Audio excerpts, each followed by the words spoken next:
call this Monday, October 27th, special call joint meeting with the Essex Board of Supervisors and the Essex County Public School Board Town Hall to order.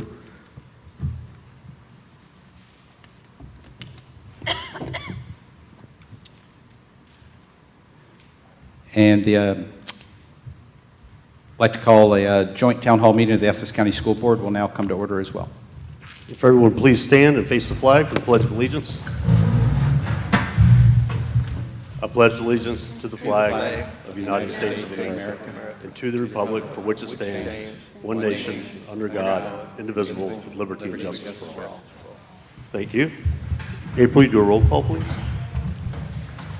Chairman Akers. Present. Vice Chairman Gill. Present. Supervisor Johnson. Here. Supervisor Magruder. Here. Supervisor Smith.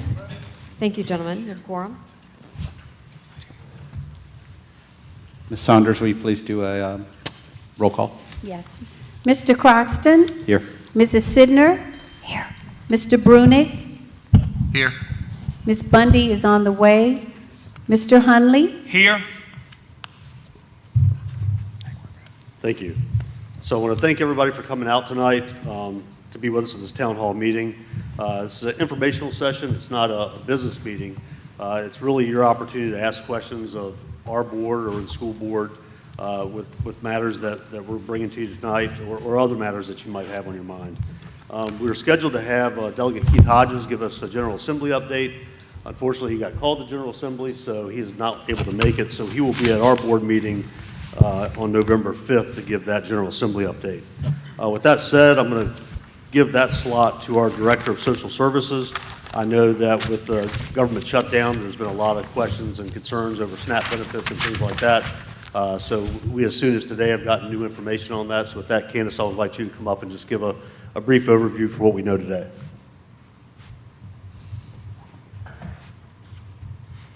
Either one.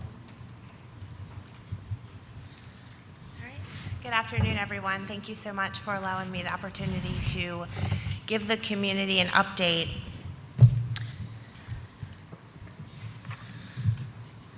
All right, so most everyone knows the governor declared a state of emergency in order to use general funding to feed folks in Virginia. So with that being said, November SNAP benefits will not go out. However, Virginia has allocated $150 million in general funds to pay out the entire amount to families and individuals,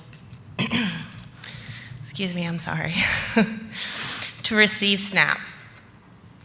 That will be paid out on a weekly basis. So for example, if a family is supposed to be allocated $400 for the month of November, they will receive 4 $100 payments over the month of November. That is going to stay in effect as long as the government stays shut down. If the government reopens, that program will cease.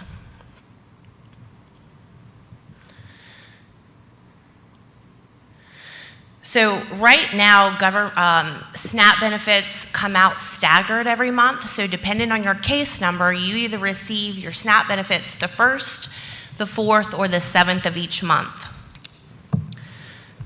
With this supplemental income to provide food to Virginians, those benefits will roll out every Monday, Wednesday, and Friday of each week.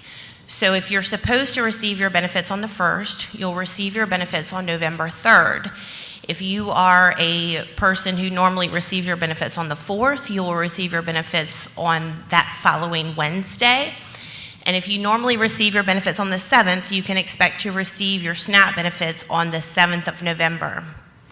That is with the caveat that the current vendor that helps us generate SNAP benefits can have them ready to go by November the 3rd. If the vendor is not able to make that happen, then the supplemental income will not be available on your EBT card until the following week, which is the 10th.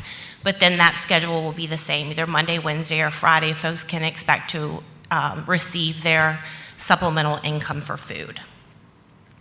That's about $35 million weekly that the state of Virginia is paying out with no federal reimbursement. Virginia is the first state in the United States to declare a state of emergency in order to open up that line of funding. I did hear that there were 5 or 6 other states that called our commissioner's office over the weekend to try to figure out how Virginia was making that work so that they could follow suit.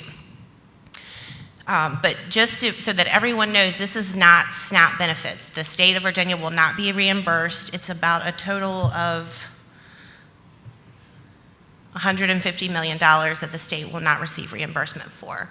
So if the government does not reopen in November, we will have a different conversation about December and what that looks like, if any assistance at all will be given. We have no idea for December. As far as reimbursement goes for local departments of social services, there's been some question about whether or not the locality will receive normal reimbursement. So right now, we spend, we pay our staff, operations, just whatever we do, the work we do in Essex County, we submit for reimbursement the beginning of the month following. Receive reimbursement the end of that month. It is very likely that that reimbursement will be late, but will be paid. So we don't have to worry about that.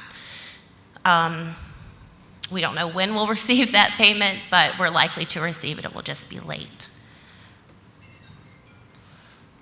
Let me just check my notes to make sure there's nothing else pressing I need to let you all know about. Oh, incoming applications. This is important.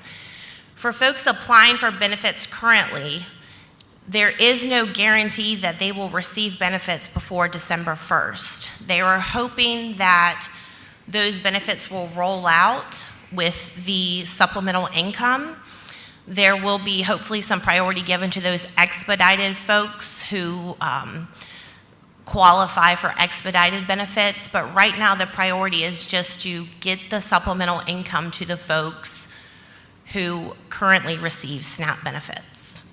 So we're going to try our best to give folks who are qualified benefits in the month of November, but there is no promise that they will receive that.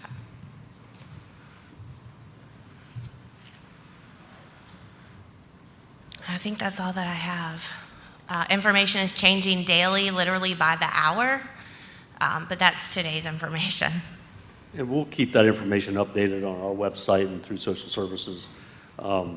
Yeah, I did have a meeting with Ms. Mickleborough and Ms. Rounds talking about this reimbursement, and we agreed that to stay the course is business as usual, with the assumption that we are going to get reimbursed. It may just be a little later than what we normally do, but we've got to keep these programs up and running. So, Thank you. Board members, do you have any questions for Candace at this time? I'm sure we'll get another update on the 5th. Yes, thank you. Thank you, Candace. All right, moving forward with our program tonight, the format's going to be both our board and the school board will step down because we both have presentations to share with the audience. That way everybody can view it because we can't see the screen from back here. We'll go through that presentation. We'll have some updates on the board side as far as special programs we're working on, broadband, comprehensive plan, YMCA, vehicle maintenance facility, and some of our big capital projects. The Board of Supervisors will come back up on stage, and we'll open it up for the public to provide any comments, questions regarding what we had just presented. After that, we'll turn it back over to the school board. They will give their presentation, and then we'll all join back here up on stage. And again, you can have an opportunity to ask questions of our boards. I can't promise we're going to have all the answers to the questions that you ask, but we will take note of those and be responsive to those. I would just kindly ask that everybody be very courteous of everybody presenting. Show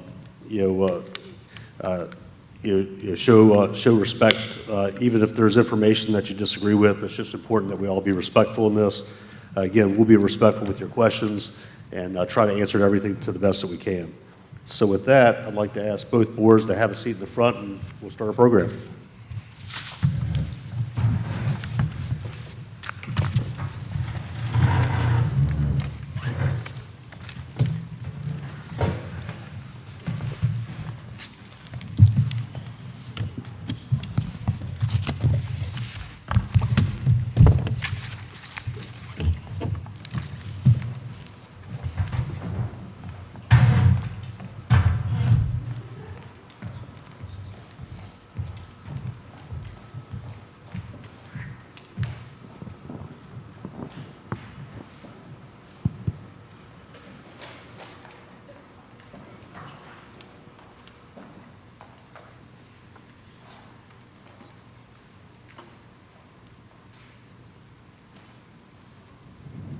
Okay.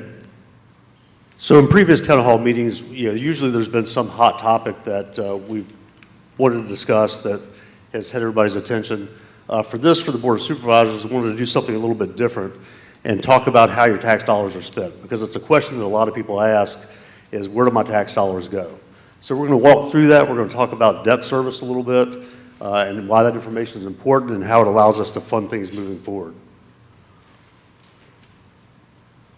So we'll go through kind of a Budget 101, our special projects overview, then we'll get back into operational funding versus capital funding, debt analysis, impact of your taxes, and then we'll go back to questions and answers. So tax rate history. So over the last 8 years, we've dropped the tax rate down from 88 cents to 55 cents. This board has been very good about ensuring that we're not trying to raise tax rates for our citizens. It's not always an easy thing to do. We balance that very carefully. Just to put that in perspective a little bit, where everybody else is at, Carolina at 52 cents, Essex at 55, King and Queen at 52, King William at 61, Middlesex at 61, Northumberland at 74, Richmond County at 60, and Westmoreland at 68. So we're on the lower end of that spectrum, which puts us in really good shape. Budget revenues, where do we get our money from? Predominantly taxes. General property tax being the highest level, then you have vehicle taxes, permits, fines, forfeitures, charges for services, miscellaneous. At the end of the day, we're very limited to what we can actually get revenue from. Now, if you're in the town of Tappahannock, it's a little bit different. They have their own tax rate that they set, and they do things like a meals tax and B-poll taxation. We as a board have chosen not to do B-poll, which is business professional and operating licensing tax. So we're limited to primarily general property and personal property. Of our budget, we broke it down into major categories. I do want to specify that the information that I'm sharing with you now is from our approved 26 budget. It does not consider appropriations that have been made after the budget was adopted. So this is just strictly going off the budget that was posted and adopted. 52.8% of our expenditures go to education, 17.4% to public safety, 18.1% to general operations, 7.8% to social services, 1.6% to outside agencies, and 2.4% to capital projects. I'm going to break these down so you can see a little bit more of a micro detail of this. That's just showing you the percentage of the total. So relatively speaking, for every $100 that you pay in taxes, you can take that amount, $52.80 of that $100 goes to education, $17.40 goes to public safety, $18 goes to general operations, $7.8 goes to social services, et cetera. So it's just a good way to identify that when you look at your tax dollars. So education, how that's broken down is with a budget of $17,462 makes up 78% in the instructional operation fund. Grants make up about 4.7, food service about 4.2. CSA allocation, we included that in there. For those that don't know what that is a Child Services Act. So the education piece of that $1.3 million is for students that have to do private day school in outside areas. Why that number is important is because it's grown probably for the last 5 years from like $600,000 to $1.3 million. The other problem with that number is all those students that go to that outside day place but don't get counted toward enrollment in the school, which is what the schools get funded by. So it's almost like a double whammy. School-related debt service, this auditorium that we're standing in here right now is probably the largest chunk of that. We pay that every year. We're steadily going down, and toward the end of the presentation, we'll get into more of that. But per year, it's about $1.5 million. So that makes up that total of that 50-something% for education. Public safety, have it broke down by ambulance and rescue services, Commonwealth Attorney, communications, courts, fire and rescue, health department, law enforcement, dispatch, 911. That's all part of that, and it's all pretty evenly split. General operations, which is the big one that has everything in it. You'll see animal control, commissioner of revenue, general properties, medical examiner, office of the youth, registrar, technology. All those things are necessary to run the county.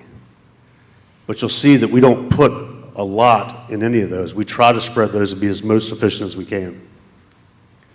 Outside agencies, Bay Transit, Bay Aging, the community college, Essex County Museum, the library, miscellaneous programs, parks and recreation partners, that would be like your Little League, Essex Youth Football. They all get built into that category as well. So no new revenues or higher expenses equals real trade-offs. And this was kind of the emphasis I wanted to make tonight. If one function's costs rise, others must fall to keep the budget balanced. Offsets may include slower hiring, deferred replacements, reduced outside agency allocations, trimmed operating lines, or raising taxes. Those are the only options that we have. You have public safety, elderly tax credits, land use, and other programs compete for the same limited operating dollars and could be impacted. So for every 1 cent of a tax rate adjustment up or down relates to about $200,000. Used to be about $125,000, but with assessments and everything else, that number has creeped up. With that, I'm going to turn it over to Brian, who's going to talk about the comprehensive plan. And we're just doing brief overviews. We don't want to keep you guys here all night, but we want you to have a good understanding of where we're going and some of the things we're working on and how you can get involved. So my name is Brian Barnes. I'm the Director of Building and Zoning, and Carlos Diesla is the IT Information Technology Department and GIS Director, and just GIS coordinator. yeah, many other hats as well. We gave you all a handout on the comprehensive plan. State code requires that a county have a comprehensive plan and that comprehensive plan is updated every 5 years. The last Essex County comprehensive plan was adopted in 2015. So we're a little slow. The code doesn't say how long the update should take, so we're in process, so I think we're in compliance. That said, we're trying to be thorough about updating the comprehensive plan. So Carlos, myself, Tim Smith, many other people on our staff are working with the Planning Commission, the Board of Supervisors to update the comprehensive plan. As you all know, the comprehensive plan is an important tool in planning a county, both expenditures, infrastructure, and other things that a county might need when you approve projects or grow as a county. One thing we're finding is that VDOT, when they want to do a road widening project or anything like that, the very first question they're asking Carlos and myself now is, oh, is it in your comprehensive plan? And if it's not, we're going to try to put it in there very quickly. So same thing with a school expansion or a new school or anything like that. Having these items described in your county's comprehensive plan is a great planning tool and a great legal protection for the county. With that said, we've had several hearings on items in the comprehensive plan. We look forward to people participating publicly in that conversation. And with that, Carlos, you've worked on something to help public participation. Yeah, and so one quick thing before we move to the next one, you see the list of like general topics that are in each of the sections.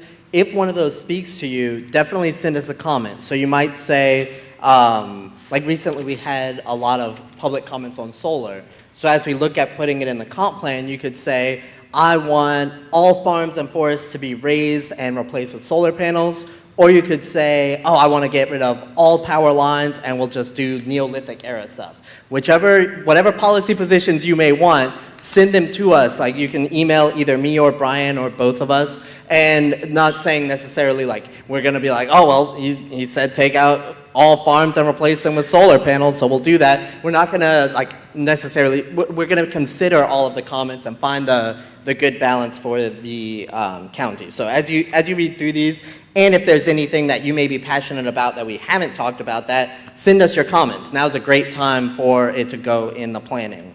Related to that, we've been working on the a community survey, and so we're next week at the Board of Supervisors meeting, we're going to be talking about that some, and so it's going to be another great way to give your input on a lot of different topics, and then we'll be looking at that as we decide things in the, like, as we start drafting sections in the comprehensive plan or as we go back and edit them.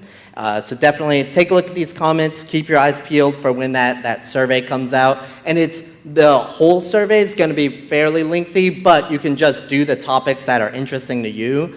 So then you don't have to spend forever on stuff you may not care about. I think that was all of them. Let us know if you have any questions on the handout. Covers a lot of the stuff.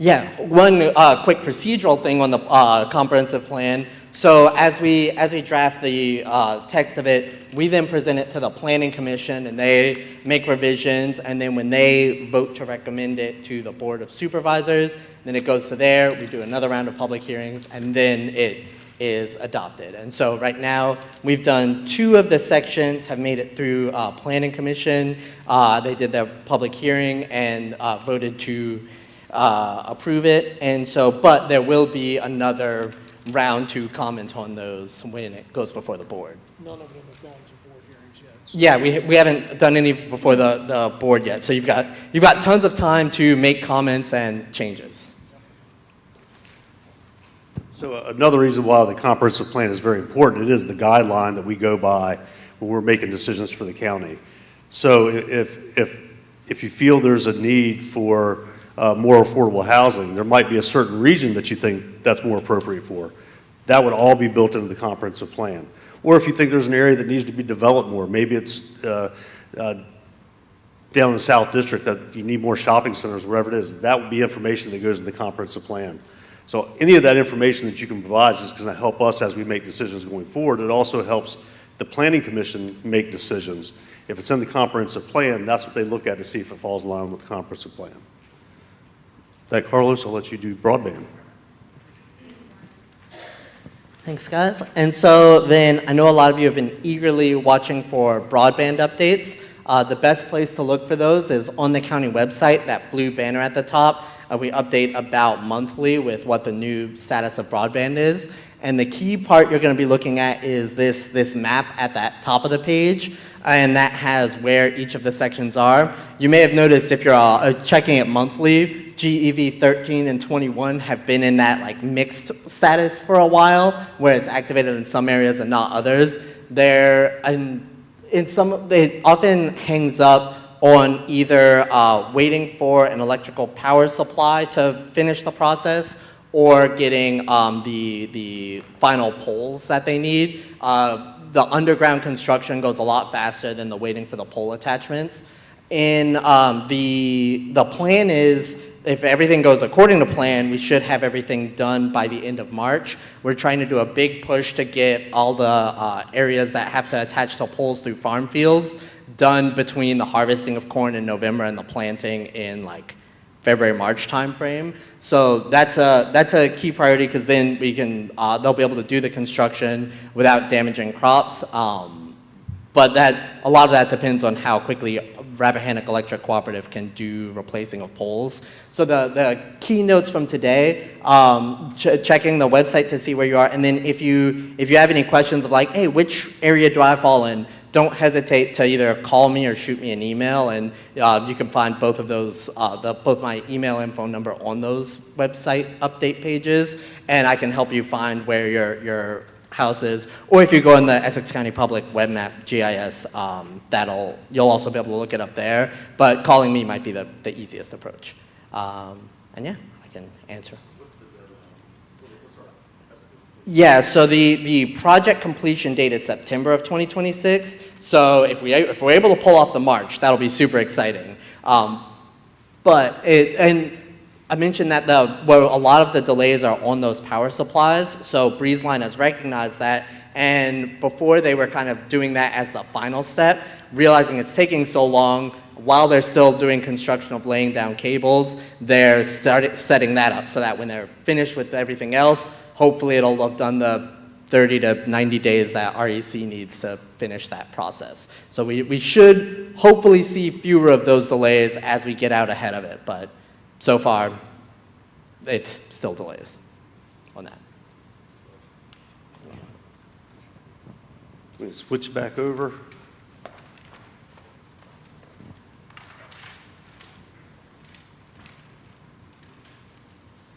So broadband was one that we've heard for many years has been very important, countywide, to have high-speed internet.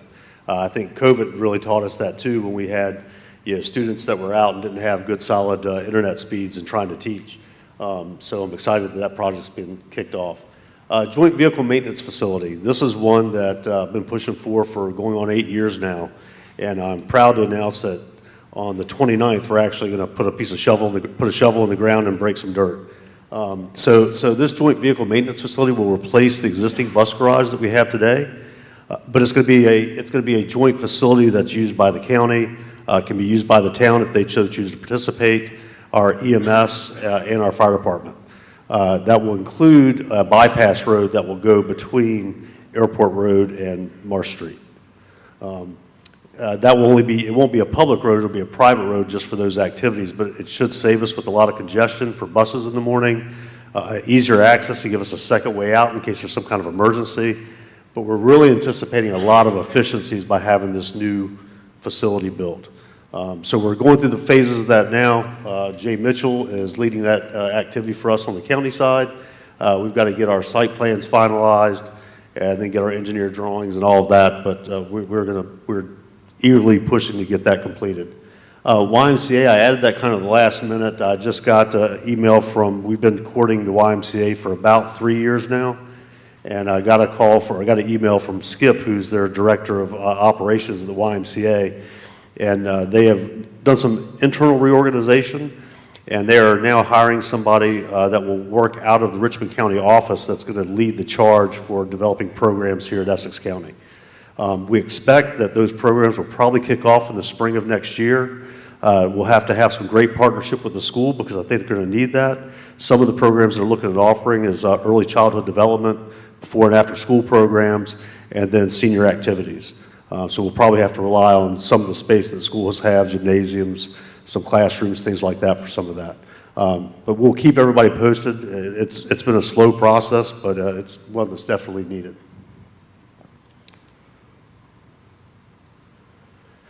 All right, so let's talk about operational funding and capital funding. So all the projects that we've shared here recently were all done with capital funding. So your operational funding are your recurring costs. Those are your salaries, your benefits, classroom resources, utilities, and transportation. Those are things that you have to use on an ongoing basis. Capital funding is our long-term facilities, major equipment, infrastructure, one-time financed or grant-funded monies. Capital funds cannot be used for teacher pay. Operating savings from efficiencies can be reinvested in instruction. So we can't look at using our capital dollars to pay for operational costs, just like you don't want to use your savings to pay for your living costs at home. Same thing applies with what we're working on. We try to slowly build our capital funds, our reserves that we have. Whenever we have a little bit of a surplus, it goes to our reserve funds, and then we can use those for some of these infrastructure things. For example, the broadband project, that was done based on a grant, also matched by BreezeLine, and then we used $2 million from our COVID money that we allocated for the broadband. Again, none of that took anything away from our taxpayers, and we didn't hit our tax base as a result of that project. Joint vehicle maintenance facility will be the same way. We're using a big portion of that from the school construction grant fund monies that were allocated by the Department of by VDOE or DOE, I think it was VDOE. So again, all these projects were not taxing the taxpayer in order to make these things happen. Just a quick, another little chart, some kind of can pay for, cannot pay for. And by the way, all this information will be available on our website for you to download if you want to get it. Didn't want to try to print it out and have all those copies here tonight, but it will be available. So again, operational dollars, day-to-day services, do not use for one-time large assets. Capital reserves are buildings, vehicles, heavy equipment, IT infrastructure, roofs, HVAC, cannot pay ongoing payroll, recurring program costs. And the bottom slide just kind of says the same thing. So debt analysis. So we work with financial advisors, Davenport and Associates, and each year they meet with us and tell us how our debt service looks and how we're doing with our debt service. So we borrow money, that becomes a debt that we owe, and we pay that debt down over time. And as debts fall off, it opens up more ability for us to borrow.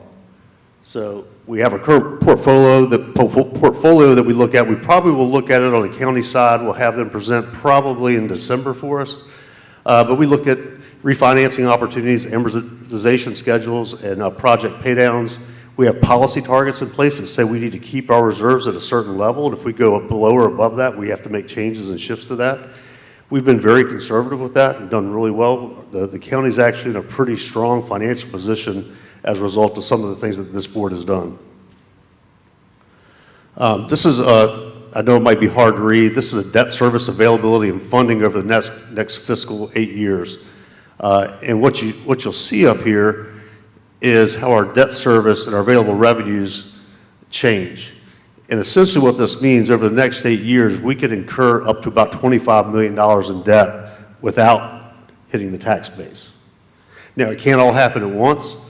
The first couple of years, 26 and 27, this is without using any reserves, without using any grants. Probably about $450,000 the first year, about 1.8 the next, but it's cumulative. So we have the ability to borrow. Our bond rates look good. Again, we're fiscally strong. So as projects come up, which is why we do a 5-year capital improvement plan, while the school is doing a capital improvement plan, so we know and can plan for these moving forward. This is our existing debt service runoff, and so you just see how it drops down over time. Our big debt, which is our last one, will fall off in 2033. Should we not assume any debt, we'd be able to borrow that full $25 billion all in one shot. Otherwise, we'll have to take it in stages. Again, I indicated this before, no new revenues or higher expenses have real trade-offs. This is something our board takes very serious. We don't want to raise taxes. We understand the importance of efficiencies. So each year we're looking at more and more efficiencies. We are working with a company called the McClure Group. You're going to hear more from them later at the school side of the business. The schools are a little bit further along, but they were out today at the county offices looking at how we can find efficiencies with lighting, HVAC, all of those things. Each year we want to find more and more efficiencies so we can at least maintain our tax rate, if not draw it lower.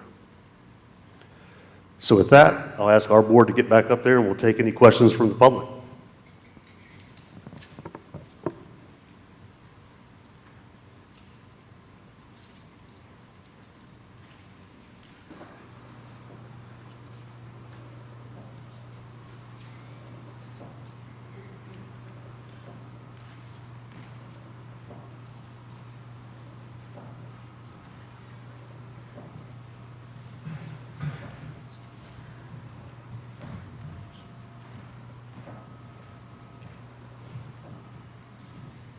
We needed our exercise anyway.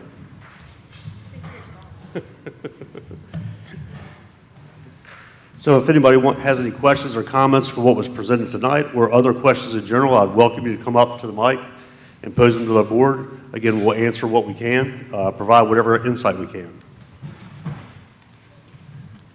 If I walked all the way up here, nobody makes a comment. Walk all the way, there we go.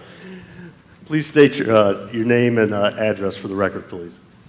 Okay, Perry Hickman, 251 Hickman Road, Tappahannock, Virginia. Great presentation. I had a couple of questions regarding your tax rate. Impressive, moving from 88 cents to 53 cents per 100. But I'd be interested to know what's the how much the value, the appraised, assessed value for the county properties at that 88 cents per 100 to that 53 cents per 100. Because, well, I'd be interested to know comparison of those two figures. That's a great point. I don't have that data number, but I'll get it because that's a great question. Okay. Also, you talked about working with Davenport and Associates, wherein they analyze your debt and make recommendations as far as what can happen in what stages. I'd be interested to know what the contract with Davenport is on an annual basis. You mean the amount of the contract? Yes, with Davenport. Again, I don't have that number right with me. We do contract with them annually, but I can't tell you exactly what that number is. Okay.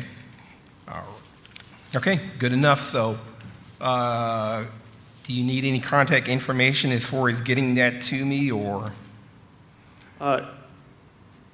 Yes, I would like to have that. Yes, P. Hickman 2001 at yahoo.com. P. Hickman 2001 at yahoo.com. Yes. Perfect. Thank you. Thank you for the questions. Sorry I didn't have answers, but you hit me with the ones I wasn't prepared for. I will also add that at the end of our meeting, once we close out, I know myself and I believe the other board members, I've talked to a couple of the school board members, we're going to have small breakout sessions. So if you're a member in one of our districts and want to have some more personal questions and not get up in front of everybody, but you have questions you want to ask, we will stick around here and have a small group discussion with anybody that wants to ask us anything. So just keep that in mind once we close out, that if there's an opportunity that we can answer additional questions one-on-one, happy to do so. Have any other questions or comments? Lou Spencer, 614 Ann Pitts Road, Corrette, Virginia, North District. The poorhouse track, is that something we can talk about tonight? Is there anything positive that we can report to the public on the poorhouse track? So the EDA is actually taking that as a project that they're working on right now. As you know, you've attended some of our board meetings, they're doing some planning stages right now, and they're looking at doing a mapping to what an athletic facility would look like at that location. So that's one we've been talking about for a long time, and the board will have other opportunities to speak, but yeah, that's been a top priority for us as well. Chairman Akers, if I can add some more information for the public, a couple of things. One, some additional trails have been opened, so if you want to go out there and hike around and enjoy the views and the nature, and you can bring your dog, walk around on a leash, it's a great place to do it. They have 3 miles of trails now out there. And also to emphasize that the EDA has a contract with a company now, I think it's TRW, but I may be TRC. TRC, and they're going to be doing a kind of a 30,000 view down and kind of looking at what the possibilities are. And once they lay those out, or what we can and can't do out there, then we're going to open it up to the public to have their input and what kind of things you'd like to see out there.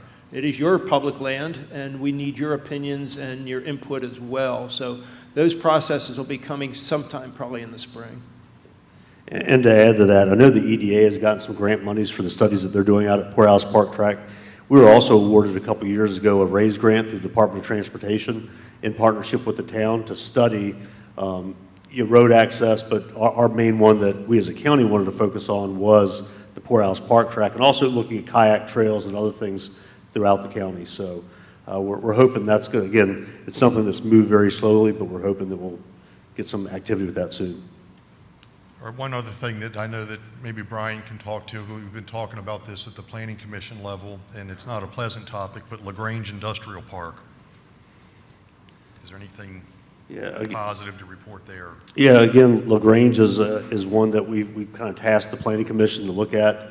What do we need to do out there to get future development? Is it running water and sewer, having site-ready spaces? Is there opportunities surrounding that to expand that? So I do know the Planning Commission is looking at that and working on that, and it's been on our radar for a couple of years now.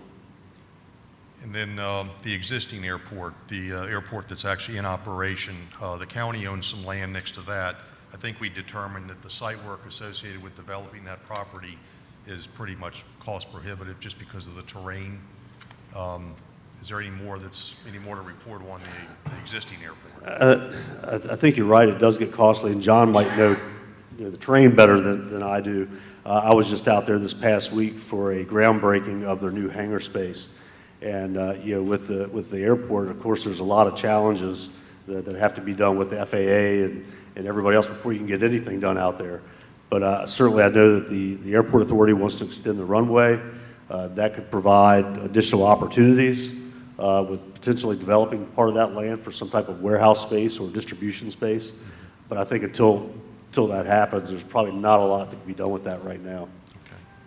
Okay. And then, sorry, go ahead. Just to add some more for you, Lou, is the airport does have acreage that is potentially developable for businesses, et cetera.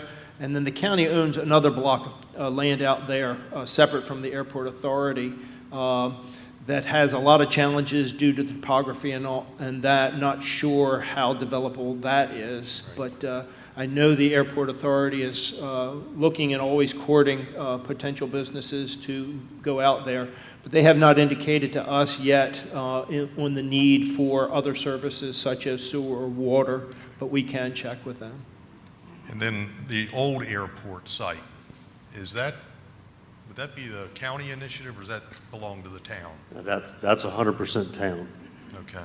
Yeah, that's there part of their entire industrial project. Do they have any plans to do anything with that? I think they do, but the specifics around that, I wouldn't be able to tell you. I'm not sure. I know they've got some site plan that they've done. They've done some site plan work, and they have some ideas of what they want to develop to make it site ready. But beyond that, I wouldn't feel comfortable answering that question just Sure. because I don't know. The next one's probably the same, Prince Street redevelopment, where the fire took down the entire block. Does Yeah. the town have any plans to develop that? No, private landowners that own that property, I don't know what, if any, communication the town has had with those property owners as to what that might be or what the intent is. But the county doesn't have any of those properties that we could do anything with. Okay. And then last but not least, this is a really tough one, is St. Margaret's. There's no new news on St. Margaret's. That's probably going to be tied up in litigation for some time. As far as I know, that's still tied up in litigation, and there's nothing for us to do, or would probably be able to do. That'd be more town Okay. proper. All right. Anything else. Thank you. Thank you.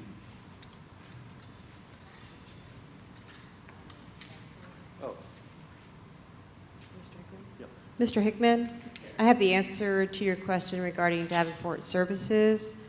For a 12-month period, the current agreement that we have with them is for all financial advisory services at $27,500 per year.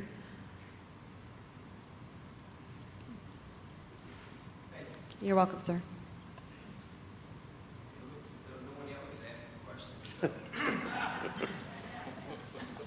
Perry Hickman, 251 Hickman Road, Tappahannock, Virginia. One last question for right now. You mentioned not raising tax was a very important part. So you listed like 3 or 4 revenue streams. I didn't see a whole bunch as it pertains to increasing the real estate or expanding real estate opportunities as far as you mentioned affordable housing, but is that something that's going to be a major concern or a major thing that's going to be part of your comprehensive plan as far as opening up opportunities for development or subdivisions within the county? Well, it's a great question. That's exactly why we need the public's involvement with the comprehensive plan to see what regions, if there is going to be that development, what regions will it happen at, or what regions are recommended. Ultimately, in a perfect world, if you had a steady, slow development, you could see your taxes go down each year, right? Because as you have more revenues coming in from a tax base, right, you can do that. We just haven't had that. Our overall population base has stayed pretty stagnant. And so we don't have that influx right now. But yeah, that is in a perfect world, that would be ideal. Right now, our comprehensive plan states that it wants to keep, rural and farm and ag. And so we kind of use that planning to go by for what we do. I know there was a new development approved right outside of the town limits. I believe there's been some clearing work done there. I haven't seen any other plans for that yet outside of some clearing work's been done. And I believe that was 50 homes, about 50, 60 homes in there. But yeah, certainly I'd like to see the tax rate continue to go down. Okay, thanks a lot. One more thing. Another revenue stream. Are you guys looking at bringing on, or is your economic development team looking at attracting employers that's going to provide jobs, and or if they're developing a site, they're going to provide revenues as far as the tax revenues themselves? So your economic development team, are they actually seeking employers to relocate to Essex County? I think not only does the EDA look at that, we also, part of the Middle Peninsula Planning District Commission, looks at that. There was another organization that went silent for a while that's coming back up, which is the Middle Peninsula Alliance. It looks at just that. The struggle that we find, I think that anybody's going to find in a rural area, is that unless it's those industries which support the direct base of economic activity that you have, it's going to be difficult to get some of that in here with infrastructure. So, for example, you might be able to get a data center in, but it's not really increasing any jobs. So it has to be stuff that has to do with the water, with farming, with timber. That's going to be your best option to get some of that, or expanding the hospital. There's just not, the transportation hub is going to stay around your major interstates. Well, yeah, I agree to a certain point, but I think there needs to be some consideration to, even if a organization is actually doing like part of a project, part of a component, a smaller component of a major part and shipping it off. As far as your data center is concerned, I personally wouldn't recommend them, but that's just me. The door hasn't been closed to any type of industrial development. But yeah, again, EDA meetings are also available to the public, so I would encourage anyone to go, because that's what our EDA is for, is looking at just that. Thanks a lot. Chairman Akers? Yes. Can I just add something to that? I think that area is something that the town and the county need to collaborate on. Mm-hmm. And we both governing bodies need to do a better job with that, because Tappahannock is the hub of Essex County, and anything we bring in employment-wise needs to involve the town. So, great point. Thanks. Bill Croxton, 19347 Tidewater Trail. Just want to semi-answer a couple of those questions. As far as the Prince Street situation, I engineered a meeting with all the landowners and a developer and some people that were interested in really pouring some money into that. The first thing that has to happen is the infrastructure has to be improved. And I've asked the town over and over about getting that. When the iron was hot 3 or 4 years ago when it happened, that was the time to do it, with electrical and all of that type of stuff. And all of the stuff has been done on Prince Street. It's sad that it didn't go over into that lot and bring it up to levels. And the other thing is I'd invite you to come to our EDA meeting. We have one this Thursday, and discuss some of the other items, because we are looking at trying to bring business, and the right business, into our community. And we're also very involved in the poorhouse tract as well. So, but please come and visit. We'd like input from the community. And I'll just add to that, what the EDA is taking a really hard look at tourism. I mean, there's no better economic engine for us as a county as getting tourism in, because you get the tourism in, they spend their money here, but they don't require the services. It's a great economic model to bolster tourism to increase additional revenues. And the other question about the old airport, the town is now trying to form their own EDA, which I think is a duplicate of effort. We have, including myself, some openings coming up, and I'd love to see more town membership on our EDA and work together. But that's, got to be worked out between you all and the town. So anyway, that's another thing we have addressed. Thank you. Ms. Hammond? Thank you. Good evening. Denise Hammond, 533 Earl Street, Tappahannock, Virginia. And I haven't been at y'all's meetings over the last couple of years, so I was just wondering if there are any current or ongoing discussions about either B-pole or land use as possible income revenue sources. We have not brought that up. The last time we talked about B-pole was when we established the B-pole fee, but the board at the time felt that it was not in the best interest of the county to establish B-pole taxation on all the businesses that are in the county. the town currently has B-Pol. You know, my business pays it on the service side and the retail side, but it wasn't something we were willing to take on then. Depending on what happens with our upcoming budget, all of those things will have to be looked at again to try to avoid, you know, doing a tax increase to the citizens. Nobody wants to do those things, but at the end of the day, as I showed in the slide, those are things we have to look at because we really can't trim any of our services back any further. We don't want to put any additional burden or lessen our you know, our sheriff's office or our EMS. We need all those folks. We need that public safety element. So one thing I didn't add in the earlier presentation, you know, the state determines how much we're required to fund the school system. And we funded that plus about $1.5 million over and have done that for years. And again, we don't want to cut that back. We want to maintain the funding that we've been able to provide. But at some point, we'll have to make those difficult decisions on whether tax rates go up, services are lost.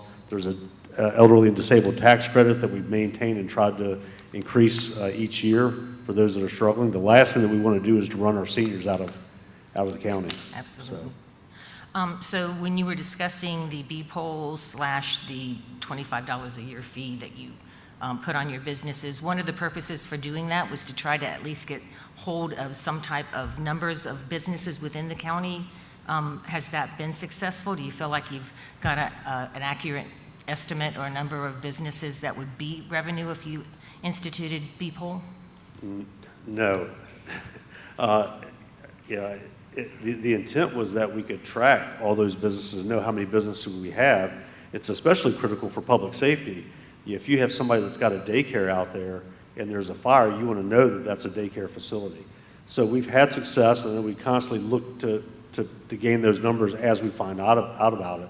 But it's a difficult number, and I don't even think we've scratched the surface on actual businesses that are out there that we've captured. So, and we just don't have the manpower to just hit the streets and go out and hunt those down, unfortunately.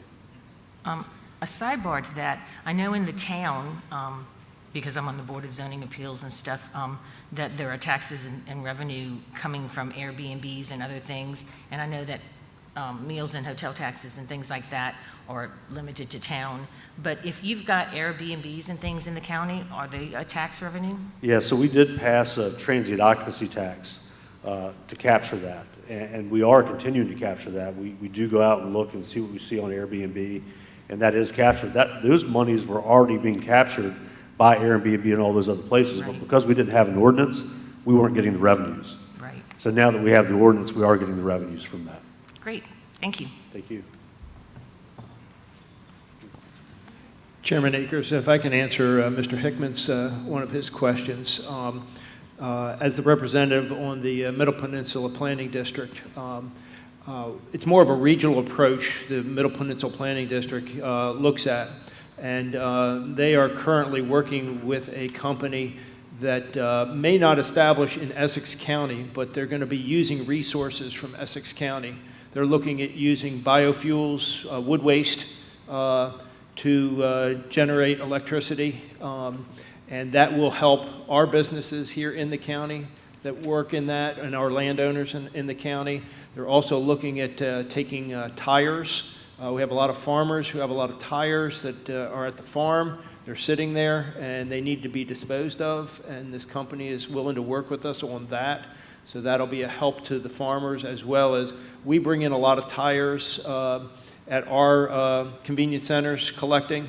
And if we can take that, as we like to say at the Middle Peninsula Planning District, is develop a circular economy. So if we can take a waste material and then actually generate a business from that, that brings revenue and hires people and employment, as well as they have a whole program called Fight the Flood, which is building resiliency along our waterways, et cetera. And this affects Gloucester, Matthews, Middlesex, Northumberland, Lancaster counties greatly, and a little bit here in Essex County. We have our low-lying areas along the river, and if we can build resiliency along there and have companies come in and develop systems like above-ground septic, we can maintain our houses along the river that have higher values, bring in greater tax revenue, but also create businesses where people get employed materials are used, people stay here and work.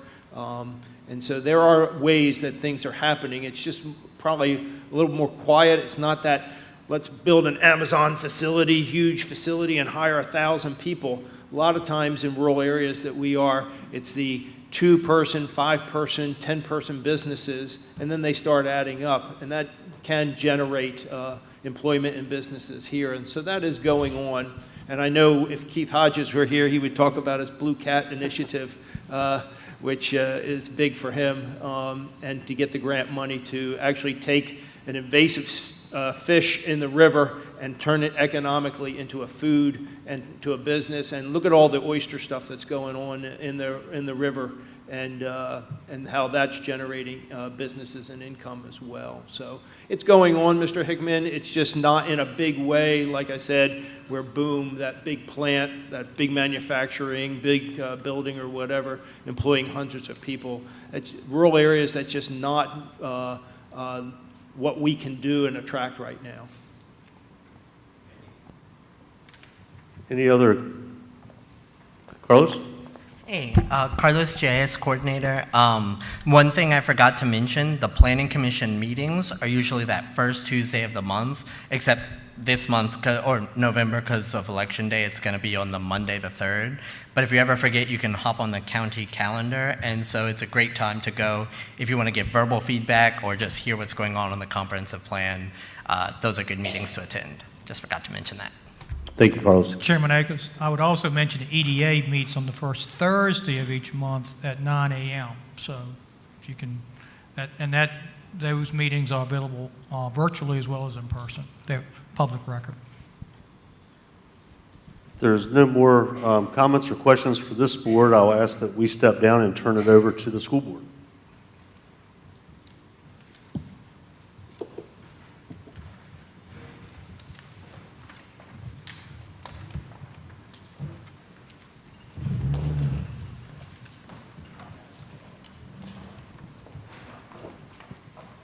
Good evening, everyone. We're going to start off with our new superintendent, Dr. Jones, is going to give us an update on just how we're doing on academic achievement as we compare to some schools in our region. And so that's coming up first. Then we'll have Mr. Jones is right over here with ZMM Architects Engineers, going to give you an update on the consolidation option that the school board recently selected. We're going to walk you through that and let you know what that looks like. On the heels of that, we have a performance contracting, energy efficiency and utilization, really exciting presentation by Ms. Sheriff with McClure Company. And then right after that, I'll give you a kind of and that's going to kind of talk about the how and the why of campus consolidation, one of the biggest challenging things that we're confronting, which is hopefully will convince you that it's necessary and beneficial. And then I'll follow on that with more of the why we need to do this and why it's necessary and beneficial. So without further ado, this is Dr. Jones. So thank you. Thank you for being here. Thank you very much. I appreciate that. Good evening, everyone. All right. So I will not keep you very long this evening. I know there are a number of, just as Mr. Croxton mentioned, there are a number of presentations to come. And so I'll share with you just some academic data. And let me just sort of frame it a little bit, what I'm going to share. It is data that compares us to a number of the surrounding counties in the Northern Neck or the Middle Peninsula area. And so it does not compare us to all of the data that I'm going to show you. It does not compare us to all of the different school divisions that are in our Region 3 cohort. There are about 16 different counties, school divisions that are in our region, and so we're not showing all of them. I do think it's important that when we're showing comparison data, that we do consider all factors that point us in the direction of comparing apples to apples. And so, as we know, none of the counties are exactly alike, right? And so, but what we do know when we start looking at some of the comparison data, that there are some divisions that are a little closer to what we look like demographic-wise, as far as the racial demographics, as far as the economic demographics, as far as the size, the enrollment, the number of students that we have. And so those are the things that we take into consideration when we're looking at trying to compare apples to apples, to just sort of see how we fare as it relates to the school divisions who are all working towards the same goal, higher student achievement. And so in schools, there are a number of measurements of achievement. The biggest one that folks are most, I believe, most familiar with is the state assessment, the SOLs, the Standards of Learning. And so that's the data that I'll show you over the last 3 years, and not granular, not individual school level, not individual student level, but just the general level of how well our school division has fared over the last 3 years, 22, 23, 23, 24, 24, 25, so up through last year, as compared to some of those school divisions that are semi-close to what our school division looks like. So I just wanted to preface it with that, and the numbers do tell a story. All right, so we'll start with reading, and again, these are the areas that are tested in the SOL, so it's tested in the Standards of Learning State Assessment. And so looking at those, again, those few districts, few divisions that are semi-close to us in demographics, when we start thinking about trying to compare apples to apples. When we looked at some of the other ones, I'll just say this, when we looked at some of the other ones, they're much larger, or the demographics are very, very different. And so again, trying to kind of think about what makes the most sense as far as who we compare to. The relation to where we are as far as those that are adjacent to us, the one you don't see probably is Richmond County, which is not very far away. I'll share a little bit about Richmond County. It's not on this list, but that's the one that I do believe sometimes people think about quite a bit, because there are a number of our students who are there, a number of our students who live in our community who are in that particular one. And so that's one we keep an eye on. But just looking again at where we fare compared to the ones who are closest to the demographics that look like us, you can kind of see we're right in the middle. This is 3 years ago, 22, 23, 23, 20, that year for reading. Again, right in the middle, reading, this is the following year, 23, 24, of those that closest resemble Essex County, 24, 25. And I'll just sort of keep rolling, because, again, I know you got a number of presentations to hear. I don't want to keep you all night. But falling right in the middle, reading, again, 24, 25, so that's just last year, compared to the neighbors, our neighbors who look, who most resemble the demographics of our county. Looking at math, the other, one of the other areas that are tested in SOLs, again, falling sort of in the middle there. I mean, pretty much in the middle, like physically, but as far as the enrollment goes as well. Again, this is the year before last. Math, overall performance again, about 68, so we're there in the middle. Math again last year in the middle. You see those that are doing better that have done better than us, those that are not quite where we are.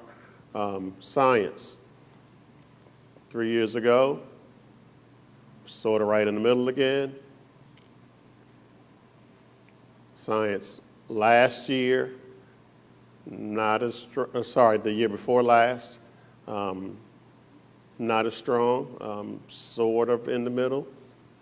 Last year, science. So we have work to do, and that's the other part of this, is to talk about and be transparent about the work we have to do. I did not share the state averages. The state averages are generally in the low 70s. I can tell you that across the board, the low 70s. Most of them, I actually do have them here if anyone wants to know what they are, but for the most part, across the board, statewide is low 70s. And so here we are with history. Physically, that bar is in the middle, but we are not in the middle as far as where we're scoring 3 years ago. 2 years ago, a little better, still not great. Last year. So we have some work to do. So again, only in comparison, again, not to all 16 of the divisions that are within our region, as far north as Stafford, as far south as Matthews, is how we span in there, and all the different, if you can name all the counties, I mean, you all probably can better than I can. I'm getting used to knowing all of them, but there are quite a few that are up against the water and right around us. And so as we think about the work that we have to do, and again, I don't have a lot of other numbers or anything to show you, but we think about the work that we have to do. There are a number of areas that we have to focus on. And there are some things that are within our control, and then there are some things that are not. Our charge, obviously, is to control what we can control, right? And to do what we can to attract staff. And so that's why a part of this presentation is important to hear, and be on the same page with our Board of Supervisors and to be appreciative of the support that they provide for us. You saw that big number for education as far as the amount of the pie that comes to us. It may look on paper like that's a large number, and it is.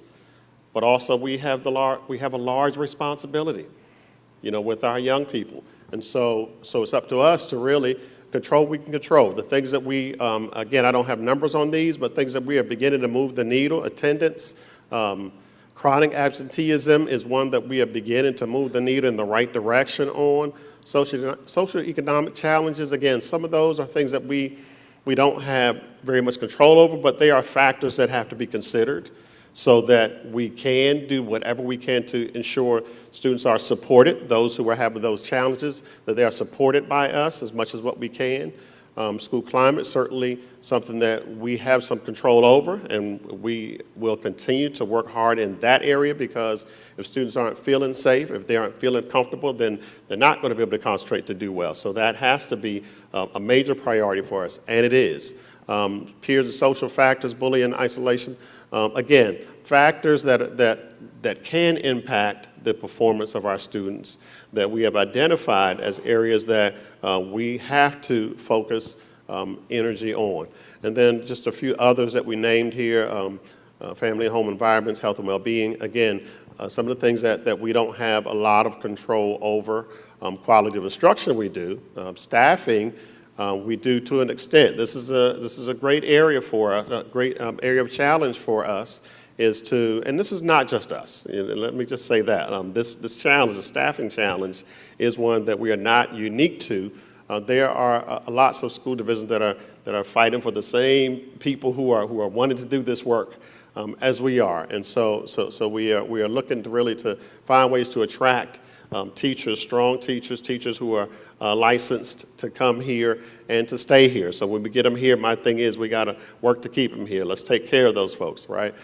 Things we can control. And so again, I just shared these few things because they are things that do impact some of the ways that our students perform in school and on the assessments. And so just back to that one assessment, again, the one measure that we looked at, just so you are aware, if you weren't, all students must take 5 SOLs to graduate, and so then you can see where they are, reading, math, science, history, and writing. And in writing in Essex County, our 11th graders, we do offer an option. It's called a Work Keys Assessment. It's sort of an equivalent to the writing SOL, if you will, but those, again, just generally for your knowledge, that's the major assessment tool that we use to measure how well students are doing that can be compared across all school divisions within the state of Virginia. So that's all I really have for you. That one comment there, as much as what we do compare ourselves to other school divisions in our region, in the state, those things are good information. It's good information. It does help us to be aware of how we compare and what we need to do in order to improve. It does help. But at the end of the day, what matters most for us is how we are faring and comparing to ourselves. What are we doing to take care of Essex? All that matters is what we're doing. And that's all I have. Thank you very much. I think the way this works is we do the next presentation, then questions at the end. Is that it? Okay. All right. Yes. Where is, yeah, here he is. Okay, all right. Mr. Jones is up next. Yeah, there you go, sir.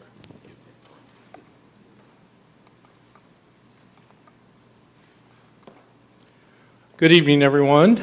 Thank you for having me here tonight. My name is Randy Jones, architect and principal with ZMM Architects and Engineers. I have a presentation for you tonight. Some of you may have seen it. We've presented this to the school board a couple times in a couple different iterations. Thank you. About a little over 2 years ago, we were hired through Skanska to do a facilities assessment for the school division. So what we did is we brought in a team of architects and engineers, and we went through all your schools, looked at all your buildings, and basically did an assessment to determine what are the needs that the buildings will have to basically carry you forward for the next 25 to 35 years. So we completed that assessment and brought that information to the board, and a committee was set up that basically would allow us to have discussions with the school division and get input from the community, from teachers, staff, and so forth. And this is all the folks that were on the committee. A lot of those names you recognize as people from the community. I was on that committee as well. We met 3 separate times, actually here in the library at Essex High School. We met in August of 2023, September of 2023, and again in October of 2023. So we're coming up on 2 years now since we did that initial assessment.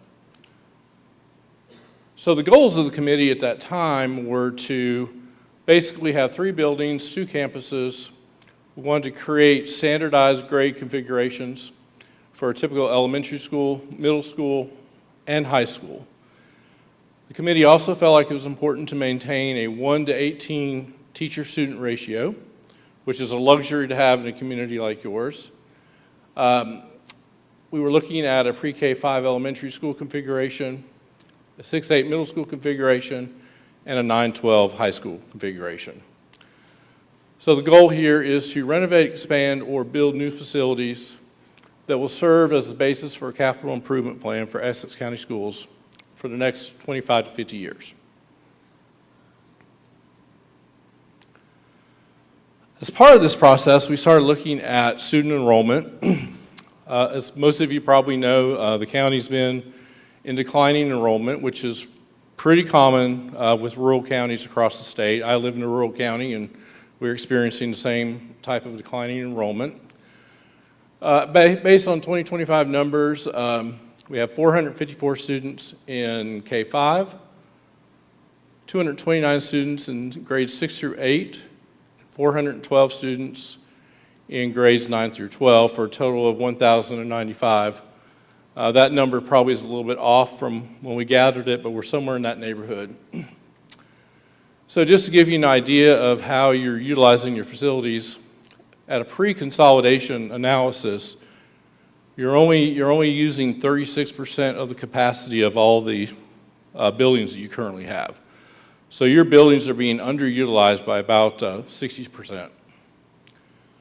Even in the post-consolidation scenario, we're still looking at 46% of capacity. So we still have plenty of built-in capacity should there be any type of future growth or that type of thing.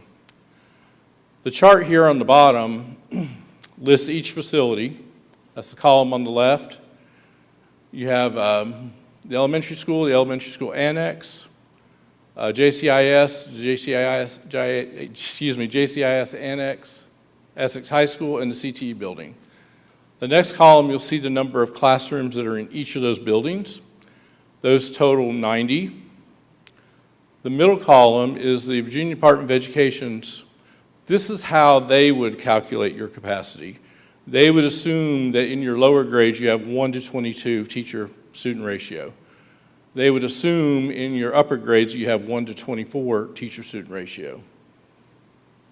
The committee felt like it was important to maintain the 1 to 18 ratio, so the column on the far right shows you how that 1 to 18 ratio would play out. So even if we were to go through this plan and do the consolidation, we would still have excess capacity in school. And that excess capacity would carry us through for the next 25 years, based on all the census projections that are currently out there.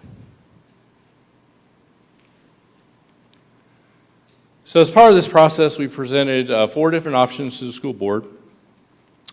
At the last board meeting, they opted to proceed with this option here, which is to move grades pre-K through 5, move those into the current James H. Carey Intermediate School.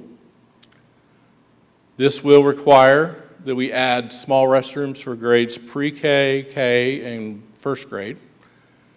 There's also room in the building that we could relocate the school board offices into JCIS. And there's several options there that I'll show you.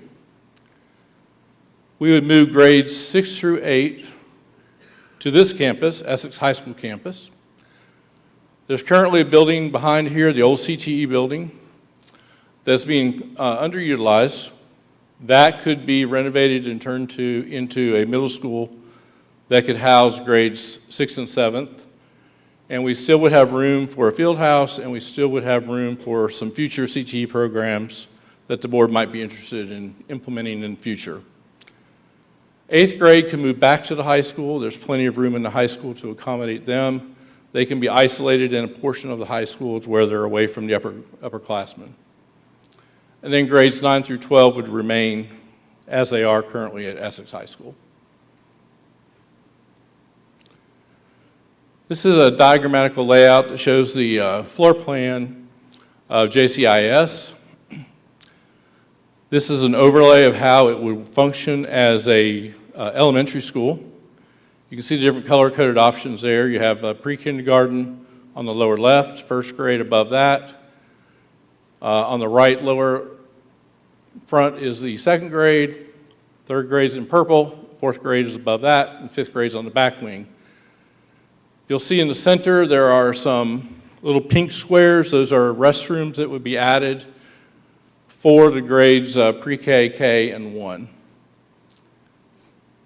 The yellow areas are potential locations for a board office. These are areas of the building that can be isolated and separated so the board could function out of those spaces. One of those is on the back of the building. The other is in the annex where there currently are 10 classrooms that are not being utilized. And then the other location is on the, around the gymnasium, the old locker rooms, some classroom areas there that could also be utilized. So these are just some options that we put out there for the board to ultimately consider. Pardon? Oh, didn't realize that. Didn't realize I had laser pointer, I apologize. This is a overhead slide, Google Earth slide of JCIS. You can see the building. Oh, what did I do? I hit the wrong button. Thank you. This shows the overall campus. Then you'll also notice above that is a large green area of trees, and then beyond that is a large open field. This is all county-owned property, so there are places on the campus that could be expanded. This could be done to develop other type support services for the county, for the school division, or the county itself. So at least the good news is we're not landlocked. We have options there. Circulation is going to be a challenge on this site with right here you have the way in and out, the main parking lot. So one thing we're looking at is, how do we just improve overall circulation on the property?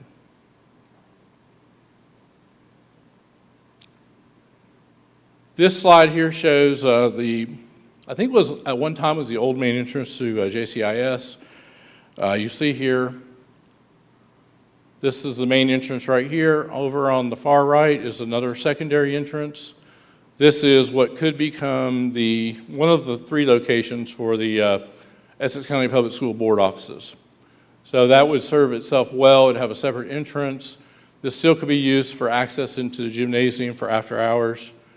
And then we could utilize all this space here for board offices.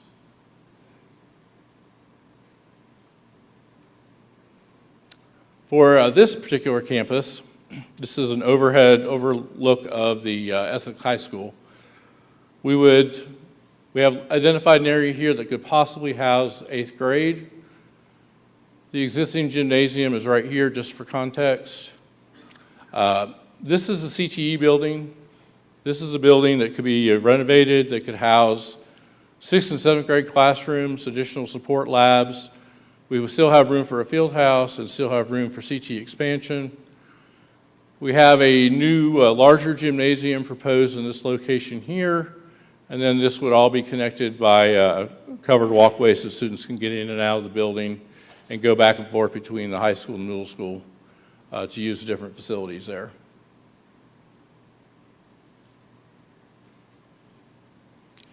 And this slide here is just basically to show you, what if. Basically, the CTE building is just a large, big brick box. It has a lot of overhead doors on it. It could be turned into a middle school. We could add windows. We can add entrance features to that. We can improve circulation, add landscaping, provide new expanded CTE opportunities in that particular area. So there's really a lot of possibilities with that building. It's just not really being utilized at this point.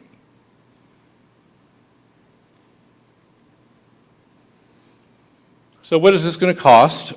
This was a budget we put together for this particular option to add the restrooms at JCIS to accommodate the pre-kindergarten, kindergarten, first grade would be about $600,000. To relocate the school board into the JCIS building at one of the 3 locations would be about $1.2 million. To build a new gymnasium at Essex High School, which is about 14,000 square feet, which would be larger than the gym that's currently here, would be about $6.2 million. To renovate the CTE building for grades 6th and 7th, which would be about 22,000 square feet, that would be $6.6 million. And then we would still have room for a field house and future CTE lab space. And then grade 8 would go back into Essex High School at no cost, which brings our subtotal to $14,600,000. Contingency fees, testing, these are soft costs that are in addition to your construction costs, are 1.4, which brings the project just slightly in over $16 million. So what are the next steps? This is kind of a checklist that we developed to help the school system as they go through this process. The first step was for the board to select an option, which they did, the option that I just presented to you. The next step would be to refine and further develop the selected option to make sure that all desired work is included. And then ZMM will provide an updated budget estimate if there are scope changes. These are ideas that are presented. The board still has to figure out if they like all these ideas, they want to modify the ideas, expand some of the ideas, so there's a process that will happen to do that. And then the board would share the selected option with the Board of Supervisors. We're here tonight to kind of get a preview of it, to determine when funding might be available to start the planning and the construction process. The last step to kind of get the ball rolling is to solicit for an architectural engineering firm that could develop a set of bid documents, so those will be put out for bids to different contractors.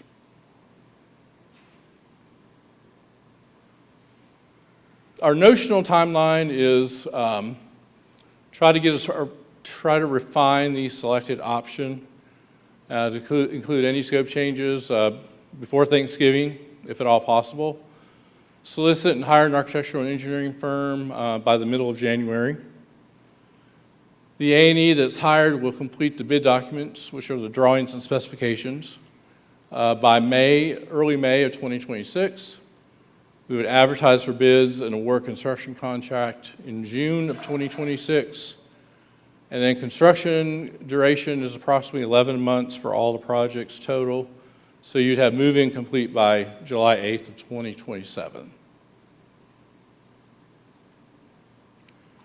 The sequencing would be to move the 8th grade back to EHS, Essex High School, in summer of 2026. renovate the CTE building for grades 6th and 7th, and that would be the longest duration. That's basically July 8th to June 8th of 2027. Renovating and building the bathrooms at JCIS for the elementary school is a relatively short duration. Then the school board office renovations would also occur, and that would all be complete by March 14th of 2027.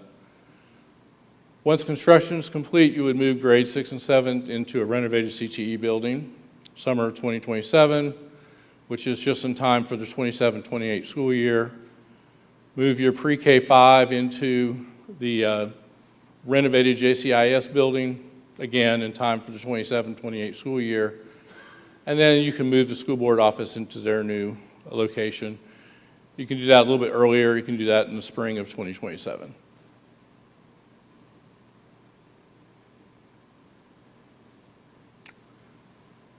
Do we want to open? We're going to do questions at the end. Yep. Thank you very much.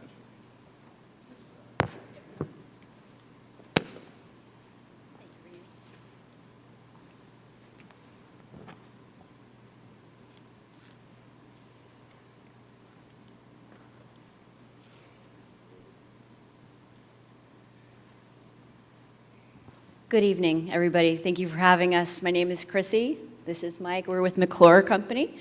We're here to present to you the results of being enlisted by both Essex schools and Essex County to identify and implement savings or improvements throughout the school buildings as well as the county. What you'll see is a focus on the schools, where we're looking through a lens of energy performance and opportunities where we can make improvements to your school buildings for your students' learning environments that are both cost, operationally, and energy efficient.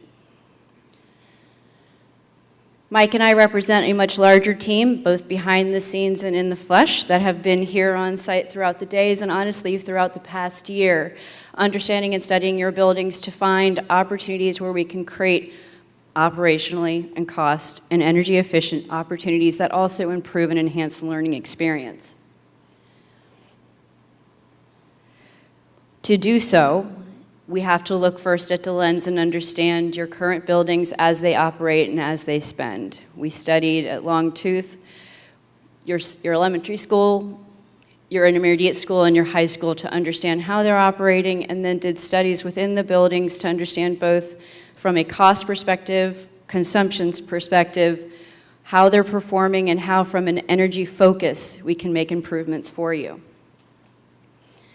Mike's going to go through some technical observations and recommendations that we want to make throughout each of the buildings we surveyed, and again, that's including the elementary school, intermediate school, and high school. Thanks, Chrissy. So as Chrissy said, we always start off with the, look at utility bills, get an idea of what the buildings are spending from an energy standpoint so we know where to direct our next steps. From there, we come through and we'll actually do on-site surveys of all the buildings. I myself was actually walking through Essex County buildings today and got a lot of good information there. We did the same thing here at the schools a little while ago, and what we want to do now is kind of hit on a couple key things we saw. So we did start at the elementary school, and here we noticed that there is some newer equipment in one section of the building, but in general, a lot of the HVAC system in that building is older, dates back to about 2001, and is approaching end of life. There are failures that are happening, things that need to be addressed. So it's one of those items that, we took a deeper dive into to get a good look and understand, okay, how's this building operating? Where can we come in and provide benefit? We also look at items such as electrical equipment, transformers, panel boards, switchboards, all items that have some level of an energy component to them that should be looked at and potentially addressed. We then look at some of the, we'll call them low-hanging fruits, quick items, lighting, for instance. You can upgrade LED lighting. That's a good way to get payback real quick on projects and help drive energy savings. There were some other items such as how you control the building, control the systems, and what type of roofing is on the building that could potentially be upgraded or addressed. Knowing that we're kind of looking in conjunction with a larger plan here at the schools, right now with what we saw, we would really only focus on maybe one item at the elementary school, and that would be to address the fluid cooler, which is utilized on the HVAC system to help create your cooling in the summertime. So that is currently experiencing some failures. It's been band-aided a couple times. And that is one item that we would recommend kind of move forward with, try and get that fixed, repaired, and help gain a little bit of energy savings to that system by updating that. From there, we went on to the intermediate school. This building's a little bit newer, it's had a more recent renovation. But again, we're looking back in the 2006 timeframe, so everything is starting to approach 20 years old, which traditionally in HVAC systems is most likely end of life for a lot of equipment. Here, this building's set up a little differently than the elementary school was. A lot of the equipment here is up on the roof, so it's exposed to the elements. There's 4 main outside air units that bring fresh air into the building. They are experiencing leaking seals, failures of components, so there's been a lot of fixes that had to be taken into consideration to keep them operational. And additionally, there's a lot of rooftop units placed throughout the building to provide the heating and cooling. Those, as they start to age out, you'll start to have failures, then they then need to be replaced. Additionally, there was some opportunity we saw in the lighting again in this building. There's also some opportunity that we see from what we call building envelope, which is where you can come in, you can air seal the building, any gaps or cracks in the exoskeleton of the building can get sealed up, and that will help create, keep the conditioned air inside the building and the cool or hot outside air outside the building. We did also look at some areas of an older roof section that could be considered, but we would still want to address that a little bit further in the IGA to see what the opportunities are there. One thing I will say about this building is right now, the system that serves this is set to be a roof-mounted system. If the school would move forward with doing a holistic renovation, this might be the time to consider alternative options that could potentially be more energy efficient for the building. So that's one thing that we would certainly look to work with, ZMM on, is what can we do to help create the most energy efficient building possible. Last building we looked at was Essex High School. This building is in, I would call it, best shape out of all 3 from an energy standpoint. It's got newer HVAC systems in it that have been upgraded more recently. And lighting, we did see some LED, such as the exterior lighting has already been converted, so we kind of look more towards the interior lighting side. So here we would just look at, the LED lighting upgrade, you look at air sealing the building. We look at some of the electrical components, such as the power system study, and there is some domestic water heater items we would also want to consider here in this building. But in general, I would say your high school currently is probably is your best building operationally from an energy standpoint. We did not look at the CTE building when we were here at that time, because as we heard earlier, it's more of like a storage garage type setup right now. However, that is a building we would then take a further look at in the plan of trying to combine and consolidate if that's what the interest is. From there, we did want to give the opportunity to look at what potentially solar could do. It's something that we provide to clients on. So we looked initially at 2 options. We looked at something for the high school and something for the intermediate school. At the high school, again, these are going to be preliminary designs. Nothing set in stone at this point in time. It's just to show proof of concept. But at the high school, we did pick an area out past the baseball field on the ground, just again to show more or less what size will look like if you wanted to try to get 100% or more than 100% offset of what this high school uses in electric. And in that design there, we came up with about 1,000 kW system. You could expect in a power purchase agreement arrangement to see roughly $48,000 a year in savings by doing that in comparison to how you're currently paying for your electric bill. At the intermediate school, we showed a different option. We looked at going roof-mounted. One of the, like I say, downfalls of a roof-mounted system is you're limited by the area that you can put that.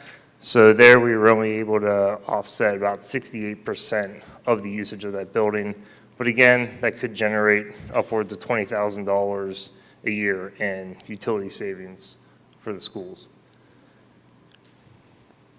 One other item or location we were then asked to look at is like, hey, if we wanted to get more savings out of the intermediate school, if we put it on the ground, how much could we get? Well, at that point then we went back to the drawing board, kind of showed some options here is if you wanted to get to that same level of offset that we showed for the high school, that 100+% offset, we looked at 2 different ways you could build the array depending on how you wanted to take up ground space. Both of them are roughly in that 820 kW to 830 kW range in size and would generate roughly $35,000 a year in savings. So I just kind of wanted to touch base on that to show some of the different options. Again, these are all preliminary, and numbers shown today are all estimates based on what the current tax code and structures are.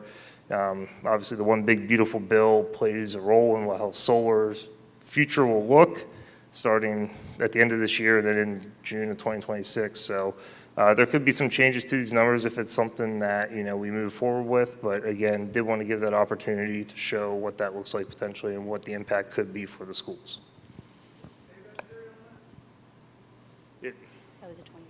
It's set up as a power purchase agreement, so there's actually no upfront cost. It's simply just, you know, the difference in billing. Thank you. Good question. Thank you. So bringing it all together, again, as Mike said, at a preliminary stage, because what we have reviewed for you today is the results of what our proof of concept energy scoping audit would be. We are at the very beginning of our true investment grade audit for you as we do a fine-tooth combing of the buildings. From a preliminary effort just to show and visualize how this fiscally comes together, if we were to address the energy efficiency, focusing on the energy performance throughout the current schools, how they're going to be utilized in the future, and how they can impact student experience and in performance.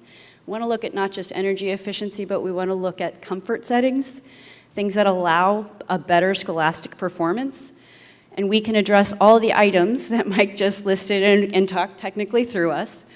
But an upgrade in the lighting, the building envelope, addressing some heating, ventilation, air conditioning needs, talking about the electrical needs, discussing roofing, all the solutions we discussed, you could basically have a project that is nearing a $9 million project, and this would end up being budget neutral if we were to utilize the renewable solutions in addition to the in-the-building energy conservation measures. Apologize for the left side of the screen. We leverage Randy, an incorrect option from Randy. So in place of that 33, imagine, if you will, a 16. But on the right hand of the screen, it is still the same. As I mentioned, after financing is considered from this that potentially $8.5 million project and leveraging the savings against the costs, you are at a budget neutral opportunity for making all of the improvements we just mentioned to the schools.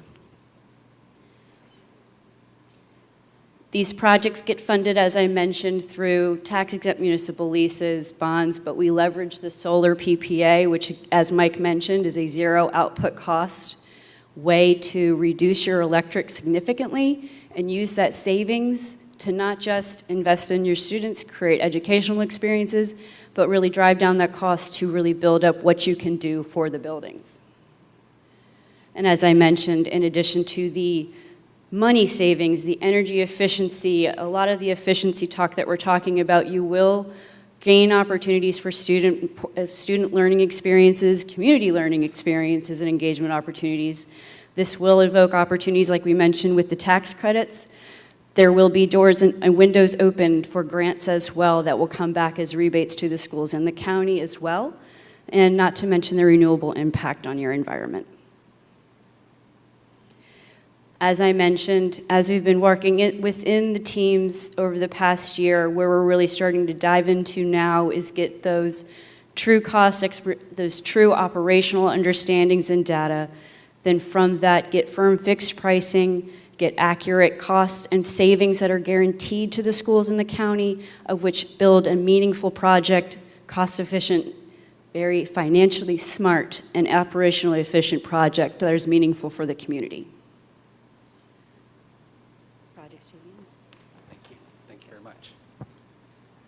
And just one comment to add to Ms. Sheriff's presentation, which, in case it wasn't clear, she's already looking at, because we have selected a consolidation option that involves divesting the elementary school in 2 years. So you're looking at that. The preliminary ideas were there is some equipment that's worthwhile to replace because the energy savings are so significant that we could get a return on that investment even in that 2-year period. And they would have a resale value perhaps. So that they're looking at all those things that, you know, just that it takes a team of experts like that to really consider all those factors. So thank you very much for that presentation. All right, this is the last one. We're getting to the end. So this is why, just quite a bit of analysis to answer the question of why campus consolidation matters to our community. And we'll get on with it. Let's see. A little executive summary. We wanted a clear, data-driven and research-based plan rooted in maximizing available resources for instruction by ensuring that we have efficient facility utilization, energy consumption, transportation, and staffing. I am all about efficiencies and determined to find efficiencies because to me, and I hope to prove that to you, that is our best bet for achieving Dr. Jones's and our comprehensive plan's #1 goal, which is increased student achievement. #2 is recruiting and retaining high-quality staff. And #3 is creating a safe student environment.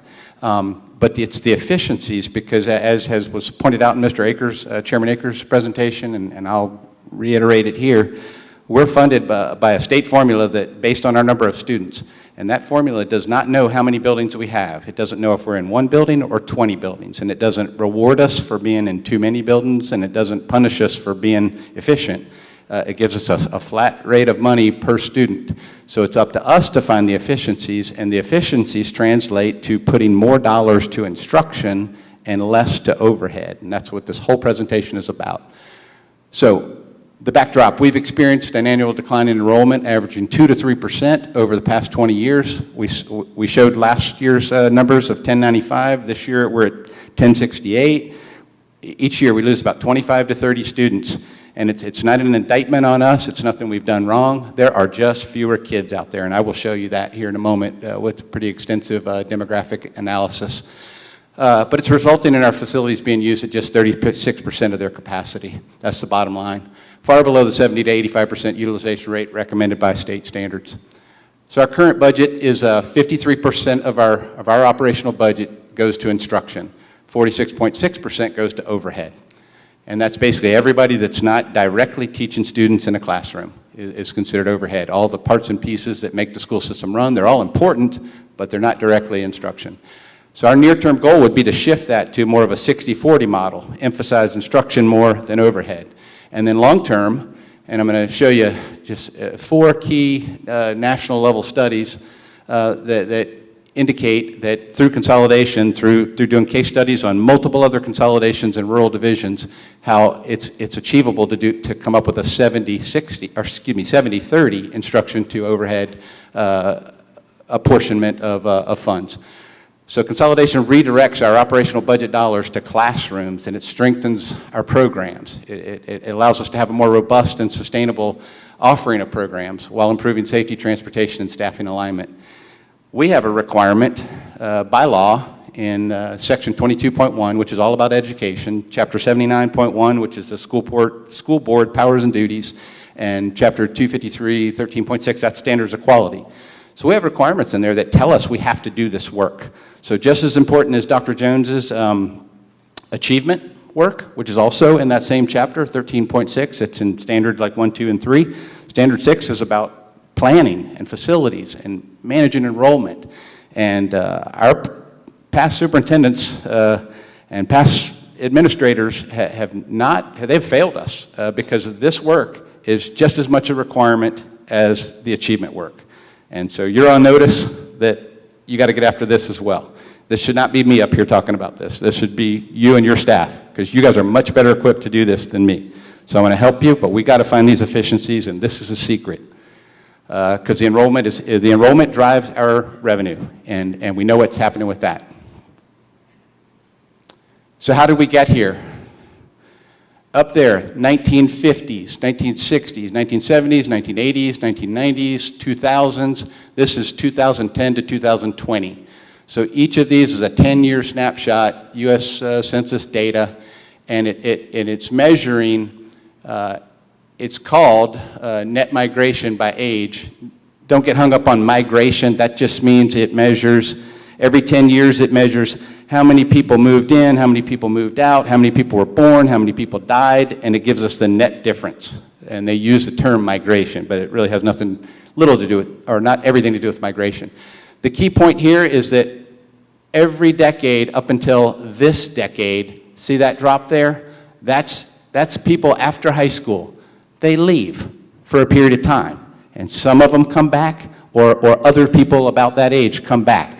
That happens every decade in our history, that drop. That's 20 to 24-year-olds. You can see it better down here. It's that metric right there. So they start when they're almost 18, and they come back by the time they're 29. But guess what? In this last decade, that has not happened. So right here, the demographers call this, and if you haven't heard in the news, we're well below the replacement rate, the birth rate in the United States, and around the world for that matter, with very few exceptions. So in all these decades, you had, and I don't know what was happening back in the 50s, but starting in the 60s and throughout, this is 0 to 4, 5 to 9, 10 to 14, on up to teenagers. So if they're above the line, that means you're growing, you're having more kids are being born than the opposite, or more young kids are moving into the county than are moving out. It's just a net increase in kids. And then age 29 and above, every decade, a net increase. And this is kind of what was alluded to in our comprehensive plan and in our, what the EDA is working on tourism. We naturally, our area and our natural attributes, we attract middle-age and retirement-age people. So we might want to just embrace that, because that's what's naturally occurring. Doesn't mean you don't go after industry and other things and try to reverse some trends, but this one right here, I mean, I don't know whether to be scared, whether to be happy, whether to be sad. I don't know if it's a good thing or a bad thing, but it's a reality, and we have to adapt to it. So I don't know that it's a bad thing, but it's certainly something we have to adapt. So what this means, and it started right there, when you see 0 to 4 below the line, that's in about 2007 timeframe, which the next slide will show you our actual hard numbers that we have hard data back to 2006. That's when the birth rate started dropping precipitously, because it's below the 0 line. And then here, all ages are below the 0 line for the last 10 years. So that's between 2010 and 2020. And then only in the older ages, and hopefully you can all figure out what happens here. Yeah, there's just fewer kids, okay? Fewer kids in total, and then of that number of kids, fewer choosing to come to our schools. So some of that's within our control, some of it's not. So I encourage you to study this later. So here's how it looks with actual hard numbers. Tracking along the top there, that's our classroom capacity, 3,016. And if in 2 years we close and divest Tappahannock Elementary School, it'll drop to, I think it's 2152 will be the capacity. All right, so that's what that represents. Right now, we're at 36% of this capacity. Even after we close TES and move into the 3 buildings, but on 2 campuses, we'll be at 46% capacity. This is, like I said, that's our classroom capacity. This is what's happened to school-age population. So that's every child between age 5 and 19 that lives in the county. We have hard data, and that's these numbers right here. It was 2,164 in 2006. Right now, it's down to 1,589. It's supposed to, or 1,599. It's projected in the next 25 years to go up to 1,604 and kind of stay flat. So I don't know what to make of that, but that's what the census data projects. So I use those numbers into infinity. Our enrollment, and this is an important percent. This is the part that's within our control. So we had 76% of all possible students in the county were choosing to come to Essex County Public Schools. It got as high as 80%. Now it's down to 68, 67%. It's forecast to go to 60%. That's opportunity right there. So, we should be able to win back the same percentage that historically chose to come here, okay? So these kids are just making other educational choices. Some of them are going to neighboring counties, some of them are private school, homeschool, all the above. But these are the real numbers. And then this is classroom capacity, and that's where we get the 36% from. That's where we are right now. Close the school, we'll be at 46%. So to me, that's very telling. It just explains, what has happened and how we got to here. So the next few, these next few slides are just kind of tying it to our goals of our strategic plan, of our comprehensive plan or strategic plan, which again, number 1 is raise student achievement. Number 2 is recruit and retain the best talent we can as far as teachers and administrators. And number 3 is improve our student environment from a safety and culture standpoint. So I have literally just gone through, there are dozens of studies out there, and I cite them all. This one is the Association of the American Superintendent Association. This one is the National Center for Education Statistics, which is part of the U.S. Department of Education. This one is the Virginia Department of Education, and this is another U.S. Department of Education. But these are just showing, having studied consolidations, and these are the effects that you can achieve by right-sizing your facilities and not having excess facilities. And this is what we're trying to do right here. Right now, we have 55% of our budget, because the budget doesn't change, 55% of our roughly $24 million is going to instruction.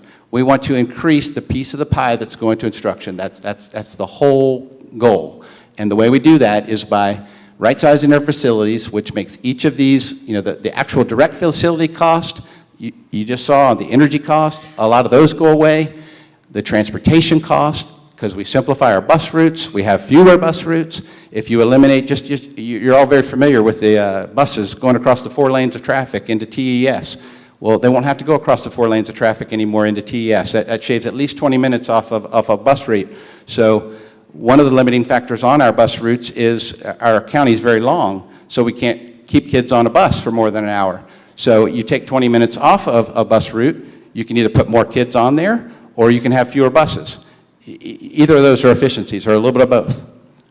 And you don't lose that money. You just take it from what was overhead and you move it to instruction. That means either more teachers, better paid teachers, more supplies, all things that are involved in instruction. So that's what that's about, 25 to 30% lower fuel cost. The analysis in the NCS study said that if you have multiple half-empty buildings, that describes us, you spend up to 25 to 30% more per student on operations, overhead, not instruction, than those with fewer schools, i.e. no benefit to the students or families, you're just spending more. So I'll give you a minute to just peruse that data, and I encourage you to look at this afterwards. They'll be posted on our website. All right, with our goal number 1 of our comprehensive plan, student achievement, what matters? This is what the studies say, not my wisdom, it's all from the studies. Access to rigorous courses, equal access to modern facilities, programs, and teachers, because you have more things together in a consolidated fashion, especially if we have the middle school and, as an example, the middle school and the high school here together. Well, you have a lot of middle schoolers that are ready and want to take advanced classes. But if they're physically not located near them, that's not an opportunity. So that's something that they can benefit from. 20 to 30% increase, that's to that point in dual enrollment participation in AP, because you have more people with access to those classes at an earlier age and more on the same site. Some special education benefits there, reading and math score benefits, and all these studies just over and over and over hype the benefits of being right-sizing your facilities, because the effects are so tremendous. Testing gaps reduced by 8 to 12% within 5 years. Graduation readiness improved. Looks like a lot of good things to me. Teacher recruitment and retention. Again, that's our second priority, second goal in our comprehensive plan. Facilities, collaboration, opportunities, workload, all that was improved. The working conditions improved by having more teachers in a building, of different levels instead of being spread. Because if you think of the duties and the key duties that have to be done just by having a building, well, when you have fewer buildings, you can spread those over the same number of people, but fewer duties. Addresses the teacher shortages, what we've all talked about.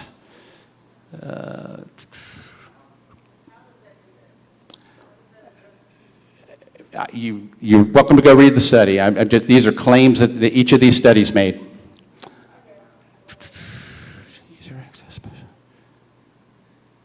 So shared resources, reduced travel burden, professional community, and modern amenities. If you're focusing on fewer facilities, it stands to reason with the same amount of money that you can make those facilities that you do have better.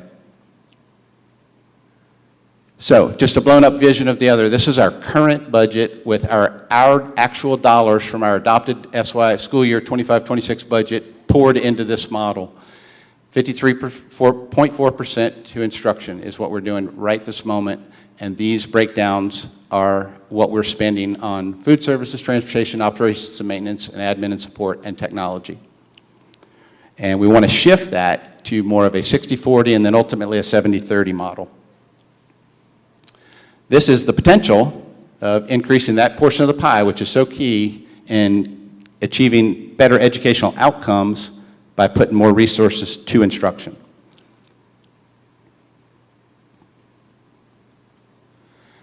This is another view of the same data and putting in the dollar amounts to it. So this is what we're doing currently, 53.4 to instruction, 46.6 to overhead. By getting to a 60-40, that's another $1.5 million that we could put towards instruction out of the same top line amount. Every percent that we can raise the instruction piece is $232,863,000. And ultimately, if we get to a 70-30 model, that's $3.8 million more for instruction out of the same budget amount based on this year's current adopted budget. The same numbers, just in a different format, showing you the delta right now. We're spending almost $12.5 million on instruction, which is a 53.4%. We could raise that to almost 14 in step one, and then ultimately, if we find all the efficiencies that are possible, we could raise it to 16.3. That's a difference of $3.8 million with the same top line budget amount, and reduce overhead to 30%. So how will we pay for it? Money for consolidation would be capital improvement monies. We had a good discussion by Chairman Akers about the difference between operational and capital improvement monies. These will need to be supported by the Board of Supervisors. They will determine the best means of funding this and the ability to fund it and the timing of it. That's their job. We just communicate to them our need. This will not adversely impact the operational funding of the school system because, again, I'll say again, that is 100% dictated by the number of students we have. It has nothing to do with how many buildings we have. So operational monies, again, a good refresher there, but Chairman Akers covered that pretty well. These are the types of things you can use for for operational monies. These are the type of things you need capital improvement monies for. And again, all we have is operational monies. We rarely have any capital improvement monies. We get that from the Board of Supervisors through a separate appropriation. Lots of different funding pathways, and we're going to research them all and figure out which ones can deliver the most bang for the buck for us. A lot of them are through the U.S. Department of Education, U.S. Department of Agriculture, and then state and regional programs. But these are the types of funding avenues and sources that we'll research. So next steps and recommendations. We've got to work with our superintendent and staff to refine the option that we have selected. We're going to turn it over to them and let them analyze, because what we showed as far as where classrooms would go and where grades would go, that's just a proof of concept to show that this is how it all fits. You know, they may come up with a whole different solution that's better and addresses more of the concerns that parents have, little kids being away from big kids, and all the common sense things that you guys would absolutely ensure by, you may move things around. So that's the next bit of work we got to do. Initiate the funding research through the VPSA, SCAP, and USDA programs that were on the previous slide. Develop a timeline aligning phases with funding cycles. With the Board of Supervisors debt servicing. We got to hire an A&E firm. That A&E firm is part of their process. They're going to hold community forums. They're going to receive input from the public every step of the way. But we had to get to this point where we pick and move in a direction so that we can receive that input and make sure this turns out as good as it possibly can. We have to adopt a master plan incorporating the phases and then communicate the progress with the community.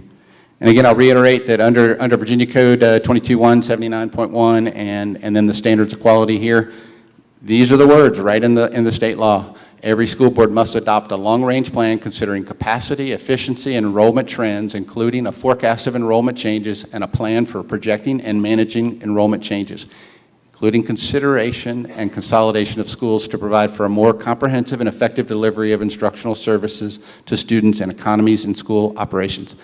So that is exactly what we're doing. That work has not been done in 20 years. So we're doing it now, and I'm very proud to say that we're getting after it. So, by advancing consolidation, Essex will meet and exceed these state law requirements and position the division as a model of proactive planning and responsible governance. So here are some myths, and we'd like your help in debunking these myths. Consolidation means closing schools. No, the fact is TES would be retired, no classrooms are lost, students move into a modernized JCIS, pre-K through 5, which is a very standard elementary school configuration in the state of Virginia. CTE could house 6 and 7, and EHS could house 8th grade. 8th grade's been in this building over the 50-year lifespan of this building, probably more than it's been out of this building. I did 8th grade in this building. I think it turned out okay. Big kids and little kids are appropriately separated through scheduling and or physical proximity. That's what our administrators do for a living. And again, they may come up with a different solution. You know, you may decide when you get more familiar with this building that you could put the whole middle school in the one-story, you know, back section of this building and put upperclassmen out in the CTE building. That's fine. You know, we proved that it'll fit, and the details are what we got to work through. Consolidation eliminates jobs. Staffing levels are SOQ and number of student driven with state standards. Savings from reduced overhead can be used to improve salaries and retain talent. Any other jobs that would, you know, there are some jobs that legitimately, you know, we're going to need one less cafeteria staff. We're going to need less custodians. We're probably going to need one less administrator, principal or assistant principal. But you manage those through attrition. I mean, people come and go all the time, so I think that can be managed through attrition. I don't anticipate anybody losing their jobs. All the teacher and instructional jobs are all ratio driven, so they remain the same based on the number of students. Consolidation reduces safety. Fewer campuses allows ECPS to implement and sustain a more modern centralized safety measures, single point entry, security cameras, school resource officers, perimeter controls. Yes, we have a lot of that right now, but it makes it more sustainable for us to have it on 2 campuses versus 3. Myth number 4, consolidation hurts community identity. This is all, you know, some stuff from the study. The consolidation campus will feature chair facilities such as a new regulation-sized gymnasium. That will be better suited to host tournaments and community events, local programs, and ensure the campus remains a hub of civic pride and activity. Myth number 5, there's a secret agenda for the TES property. Well, nothing can be done with the TES property until we get it off our books and stop paying for it and divest it back to the county. And then be a whole list of considerations of what to do with it, all with community input. There are a number of good outcomes as far as I can see. I'm just as curious as anyone what will happen to it. It could be sold to a developer. It's prime real estate. The sale price could be used to offset the cost of the renovations that we want to do to make our facilities 21st century. So that would, you know, I'm sure it's multiple millions of dollars it could be sold for. They could consolidate county offices and free up other commercial space that's being used around the county presently for county offices. That would be a good outcome. It could house a YMCA. All of those are good outcomes. But again, we just need to stop utilizing it and free it up for the county to make those decisions. Here are all the references of all the different data that is sourced throughout the presentation. That is it. We're all going to jump back up on the stage now and entertain anybody's questions that you might have. Thank you very much.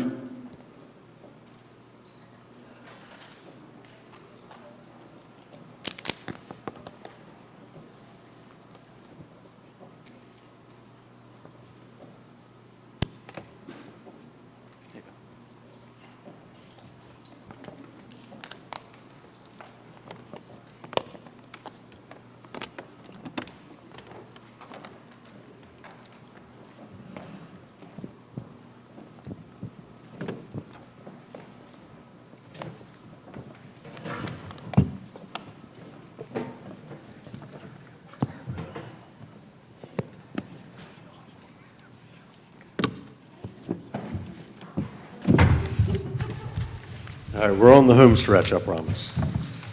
So appreciate all the information that was given that the school board presented from Zimmerman, McClure Group. It's all important stuff.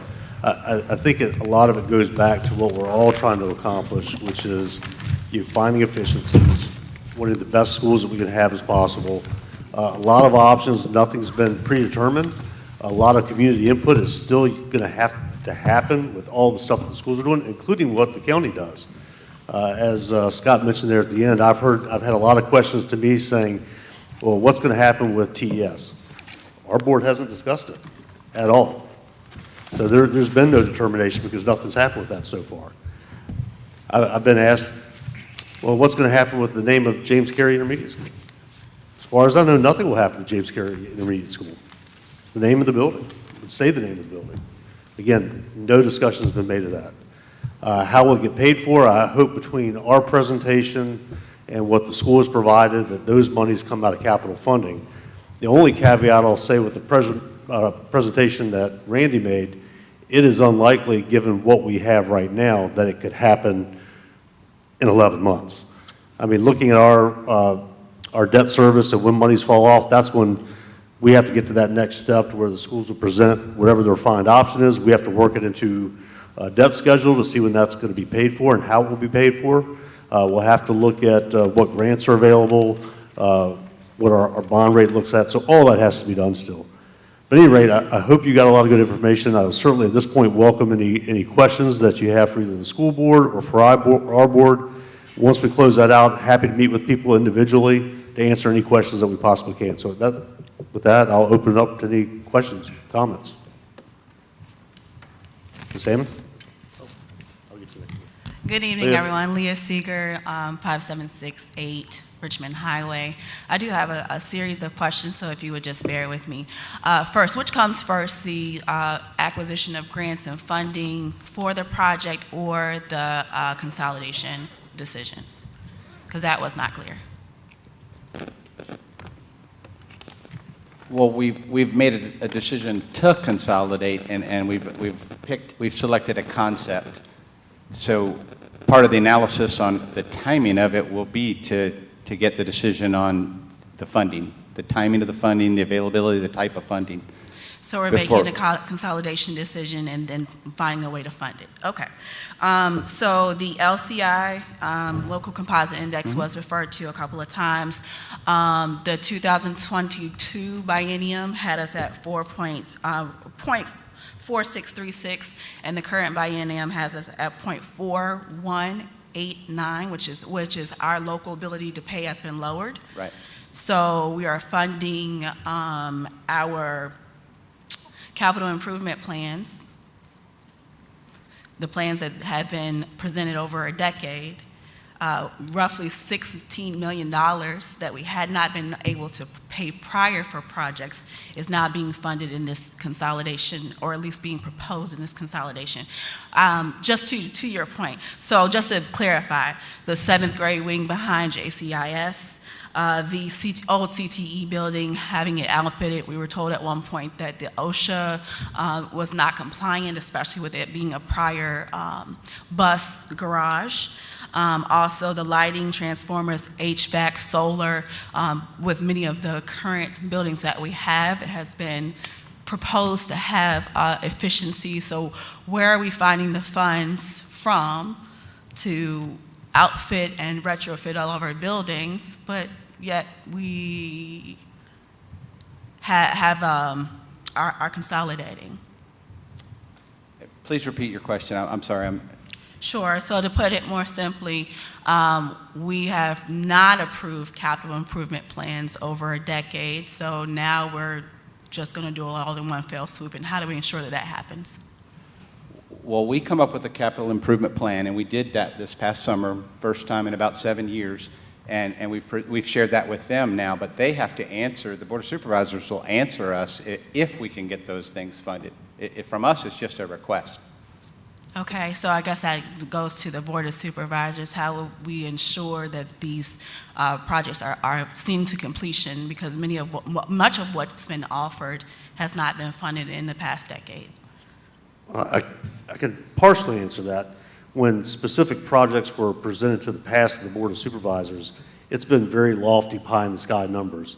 There was no hard numbers, there was no plan. It was asked that we need $800,000 for this or $600,000 for that, but there was no architect involved, there was no engineering work involved to develop those numbers. But there was not a full comprehensive plan that had been done for us to look at. In fact, when the capital expenditures came through this time around, we insisted that we would not do anything until a comprehensive plan was done, which is what the school board did for the first time. Okay.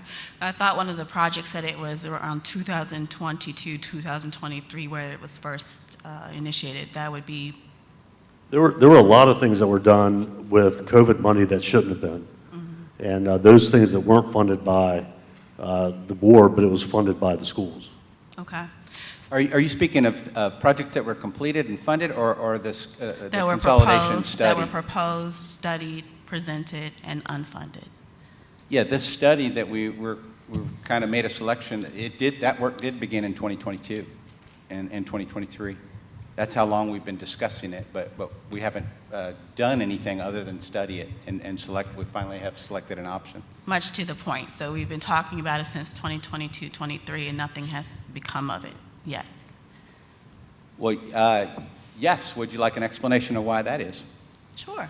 Okay. Well, when I got on the board in 2022, I walked these schools, which I went to as a young kid, and very rarely do you go back to something as an adult and have it seem bigger than when you were a kid. So I began to wonder, what is going on? Why do these schools seem bigger when they should seem smaller now that I'm all grown up? And then I started looking into what's happening to enrollment and where have all the kids gone? And I showed you all the data on that. So we began just from a very common sense standpoint, did not even realize that it's in Virginia's law that we have to do this. It's a requirement. I didn't even know that yet. I learned that along the way because nobody teaches you when you're doing this job. It's all self-study. So we did it from a common sense standpoint. We had the Virginia Department of Education come out because they have a team that will come out and survey your facilities for free. They did that. It took them probably 6 months to get here. They studied our facilities. A few months later, they sent us a report. The assistant superintendent that walked them around, because I let somebody meet them and walk them around.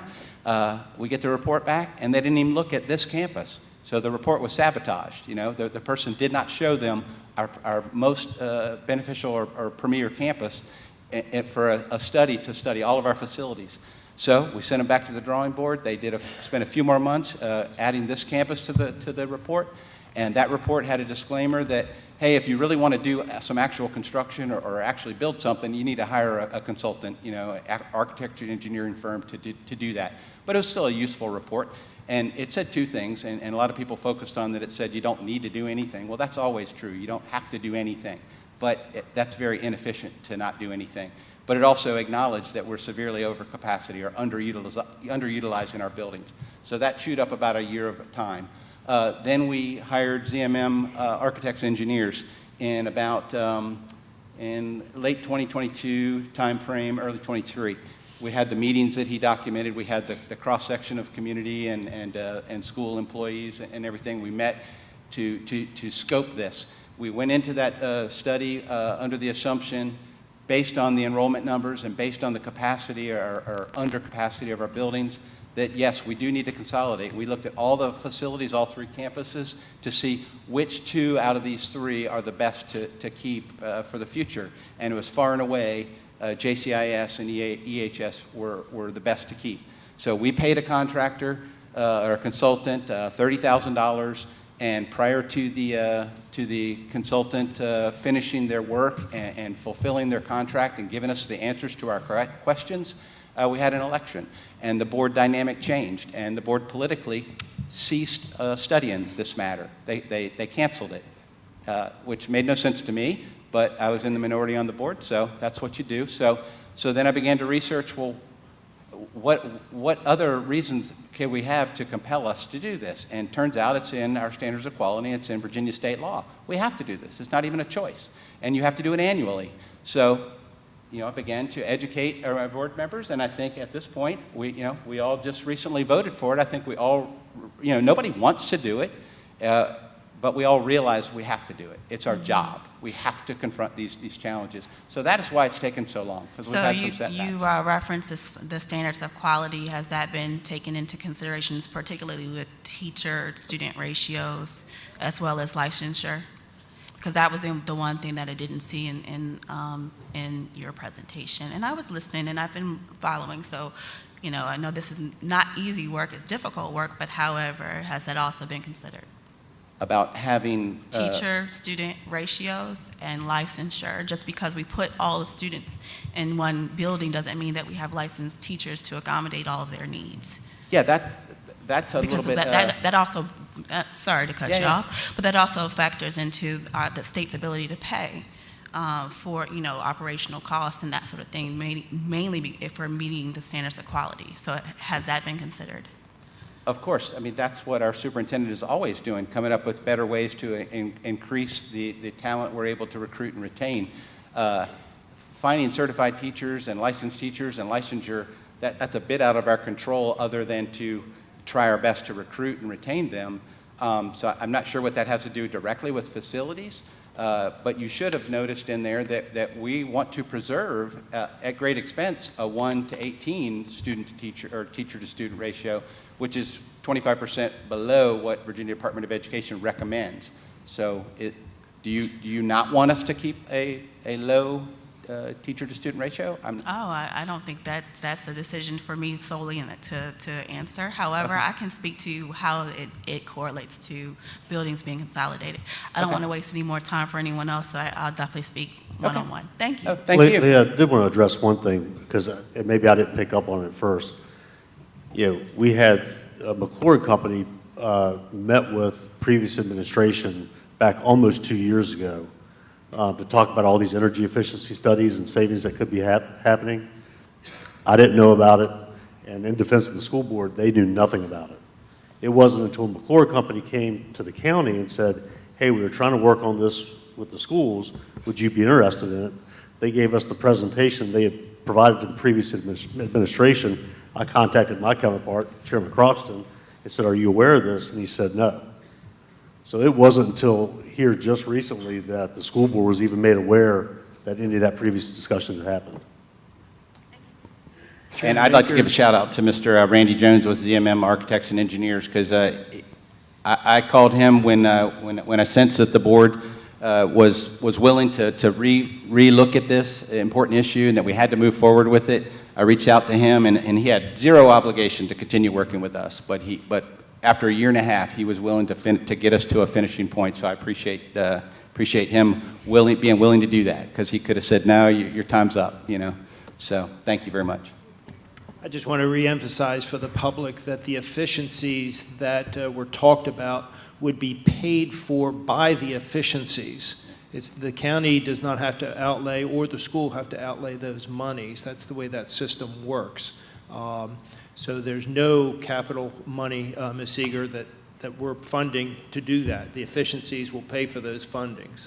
Number two, as Chairman Akers had stated before, just to reemphasize, as our debt gets reduced every year, that gives us the opportunity to then take on these capital improvement projects, this consolidation work, without a great tax burden to our taxpayers. So as that comes off every year from now to 2033, there's going to be a lot of savings there in the budget that we then can redirect to these capital improvements, which then will also generate those efficiencies that go back to instruction. So again, I hope that makes that clear, but please come see me afterwards, and we can talk about it some more. Ms. Hammond? Hi, Denise Hammond, 533 Earl Street, Tappahannock, Virginia. And just to tag team on Leah's comment about capital improvement, 8 years ago, Board of Supervisors didn't even have a capital improvement fund. So kudos to you for some of the efficiencies you found, for the debt payoff that you've done, for everything that you've done to begin to build that capital improvement fund so that we can move forward with some of these things that have to be done. So thank you for that. The second thing I have sort of tags on something that she brought up, and Mr. Jones, I don't know you, Denise Hammond, and it's nice to meet you, but you made a comment that hit me wrong, and I just could not fail but to respond to it. And that comment was that a 1 to 18 student-teacher ratio was a luxury in an area like this. And I would like to make sure that our board and our Board of Supervisors understand that a 1 to 18 student-teacher ratio in a rural county with a high number of low socioeconomic and special needs students is not a luxury. It's a difficult task, and it's overwhelming. It's extremely taxing on our teachers, and a 1 to 18 student-to-teacher ratio is necessary for us to raise those scores that you saw presented by our superintendent. And in all honesty, if I had my way, I would see a 1 to 16 student-pupil ratio, student-teacher ratio. Thank you. Thank you, and that's why we're committed to it. Thank you very much.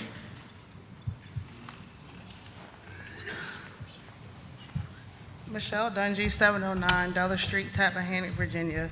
I guess the first question I want to pose is, how can the citizens of Essex County trust anything that the school board is presenting when you have continuously failed us over the last 4 years, putting us in a deficit amongst other things? How can we trust anything that you're presenting to us?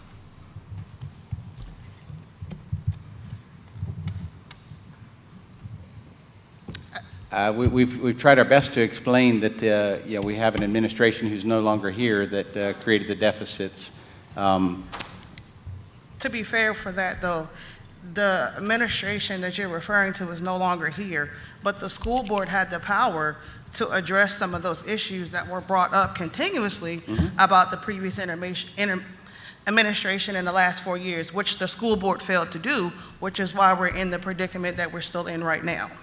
Yes, and that's a very valid point. And if I'll just explain for those that do not realize, this is an elected board of 5 members, and unless you're in the majority of the members, you can do nothing. So, I am a very outspoken and have been asking the hard questions for almost the entire 4 years. And I had a superintendent that would look straight at me and tell me I don't have to listen to you until I have 2 other board members asking me the same question. And for most of the time, I only had 1 other board member willing to ask the questions.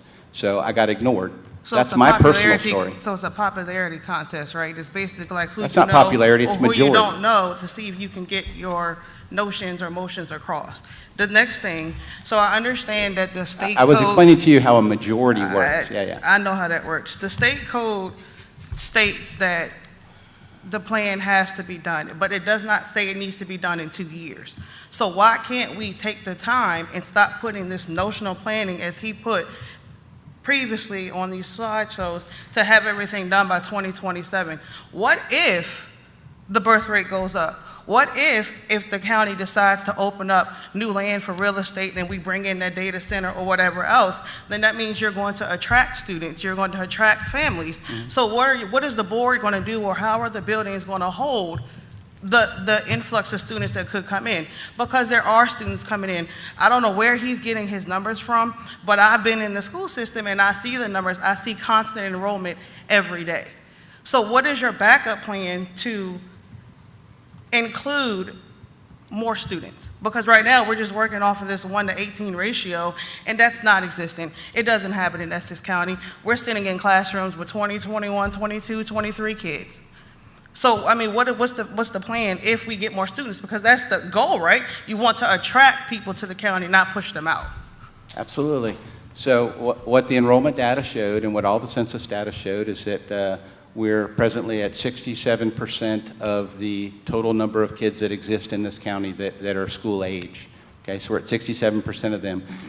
What it also showed is even after we close TES and we move into 2 campuses, even at 1 to 18, which is an average, we have capacity for every single one of those students that exist. So you're saying 600 students? I would also love to hear from the board, the other board members. I mean, you they're welcome to consistently talk. pick up the microphone and you don't give them another chance to respond. So I would like another board member to show their competency and actually answer some of the questions, because it's not fair. It just seems like you're running the show. I'm the chairman, and I've studied this stuff, so they're welcome to speak. And to that record, when I said that comment about, you said that I could see the studies, guess what? They're not online yet. So I can't see anything that's not posted. Okay.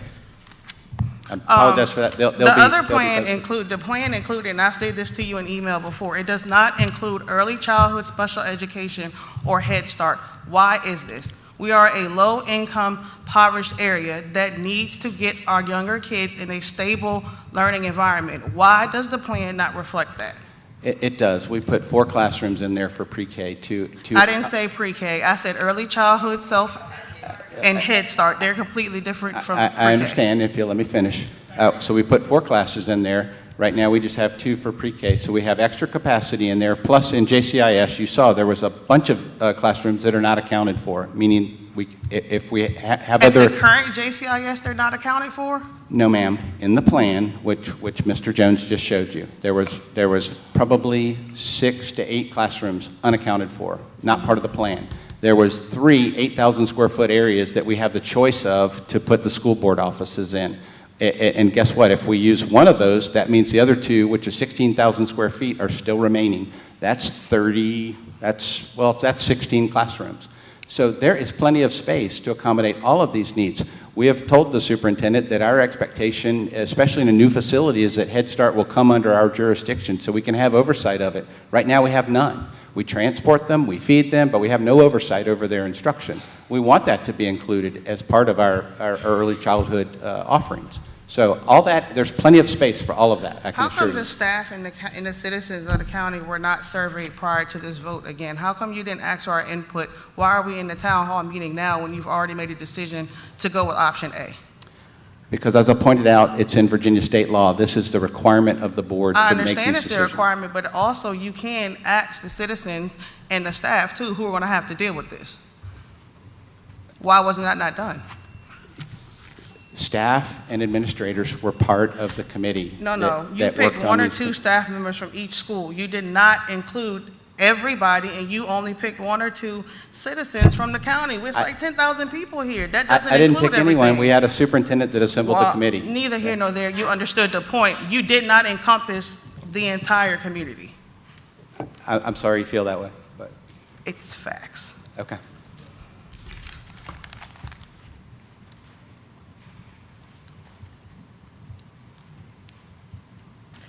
My name's Tamara Rooser, 7759 Howardson Road, Dunsville. One of my biggest concerns with the consolidation is the fact of the 8th graders moving back to the high school. I personally, in my household, I have 5 children.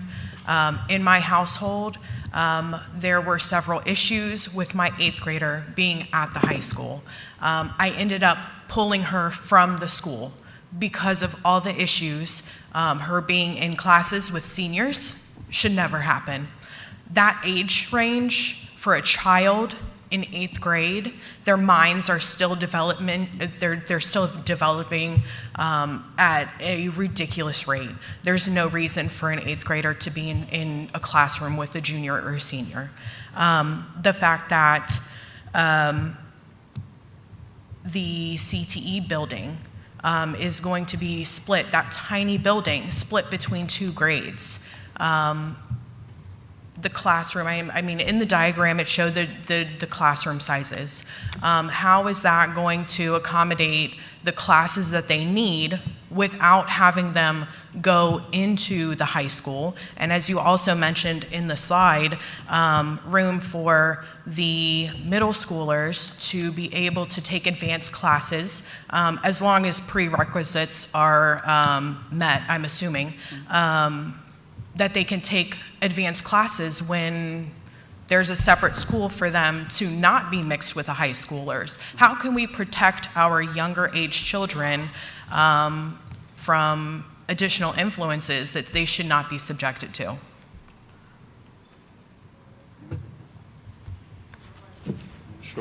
Sure. Thank you. So I'm noting some of your concerns. The way I see it at this point, as you heard, that my charge and our staff's charge from here would move to really spelling out what this needs to look like, and so giving that sort of input, the input that you shared tonight, and certainly our staff will be, when we do meet about this, we certainly will be looking at all of the options, the concerns, the barriers, the things that we need to look at to ensure that this does work in a way that our 8th graders are safe and there are no concerns with the students who they're in class with. And I'm taking Kobe's notes because these are things we haven't talked about yet. We just haven't gotten to that point, but we are getting there. So these are the things, and we will ask a lot of questions about what we need to ensure that we're prepared for with this kind of a shift. I know that, as Mr. Croxton mentioned, that 8th grade was here before, but I really don't know what that looked like. It's awful. And so I'm hearing what you're talking about, and so certainly we will have all the right stakeholders at the table to really, talk through what that needs to look like, so that's not a concern. Okay, my second thing that I wanted to bring up was in the adjustment of becoming more energy efficient.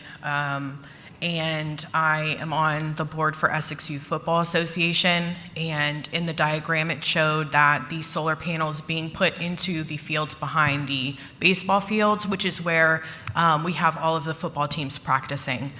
So what would be the new outcome for those who are growing in the athletic field with our youth who are moving up and want to go on to playing football? And this is a huge and crucial time period for them to learn and develop the skills of the game.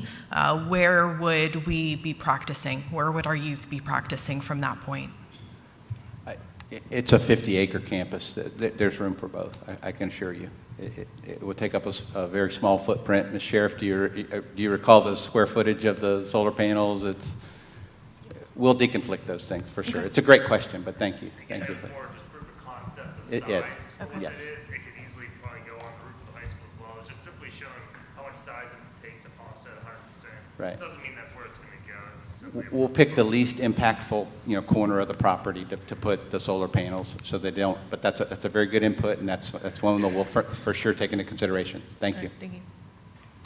I just want to add from my perspective, and this is not so much as a board member, but as a parent. I tend to agree that me personally, I wouldn't want to see 8th grade in the high school. That's me personally. I had 4 daughters. I think 6th, 7th, and 8th should be together. That's my opinion. I wouldn't have a field house, in there. Well, this isn't to grandstand. I just think what everybody's seen today is concept. It's not actual. It hasn't been defined yet. It hasn't been put in place. When the actual architects are hired to study this, that's when all that will get vetted out. That's when the community will have input. That's when the teachers are going to have their input. That's when all those things that Dr. Jones is going to be looking at to say, no, here's what we need, here's why we have to change this up. So I just encourage everybody to know that everything that you've seen is only conceptual. It's not the plan, it's a conceptual outline. Well, we could call it a plan, but it is conceptual. And again, it was said in the slide that once the architects are involved, they have to start designing things out, and that's when they'll get the public's input, they'll get teachers' inputs, they'll get parents' inputs, and that's going to happen. I mean, that's how they'll operate. Hi. Jamie Gomes, 524 Earl Street. And I just am curious what some of these concerns people are bringing up is going to do to the cost, because we're being told 16 million, but in the diagram, and I realize it's a rough drawing of an idea, but there was retrofitting of bathrooms for the younger grades.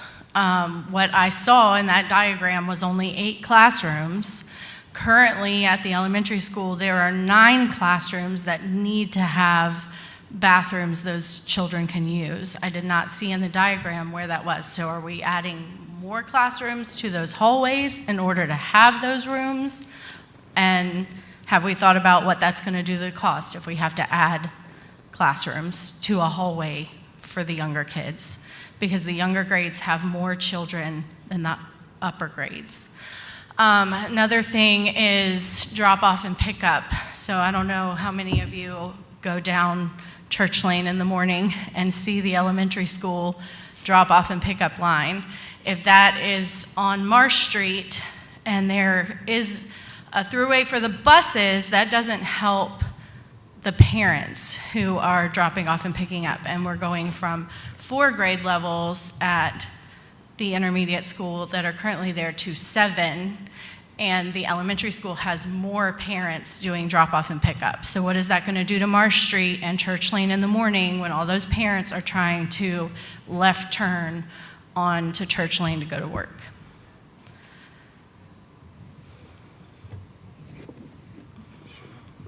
So I'll just add again, those would be some of the things that we would talk about as far as you know, what we're going to present as things that we need to be sure are accounted for. That travel pattern is certainly one of the things that came up even in our preliminary talks, what that's going to look like on that campus, just knowing, you know, what it currently looks like. So we didn't go into anything deep in those discussions, but we certainly will when it's time, because the points you raise are valid points. There are many more children who are, you know, families who are driving through, and we need to be sure there's an efficient pattern for doing that. So that is on the list. We certainly will be sure that that's clear before we, you know, finalize anything. And have you considered that these things could raise the cost of the project? So if the Board of Supervisors approves you for a certain amount, and then you get into these things and it costs more money, where is that money going to come from to finish the project so that those kids can go to school? Well, I don't necessarily need an answer. I'm just putting it out there for you to think about. These are all just very logical considerations, and the architect and engineering firm will do the traffic analysis. They will, all of our pre-K, K, and first grade classrooms that are required to have bathrooms will have bathrooms. So that was what the concept was supposed to communicate. And to me, it did communicate that, so, but you can rest assured they'll all have bathrooms. And yes, when we scope out any modifications that we decide to make, yes, it may affect the price. And then it's only after that that we'll go to them to secure funding. Okay.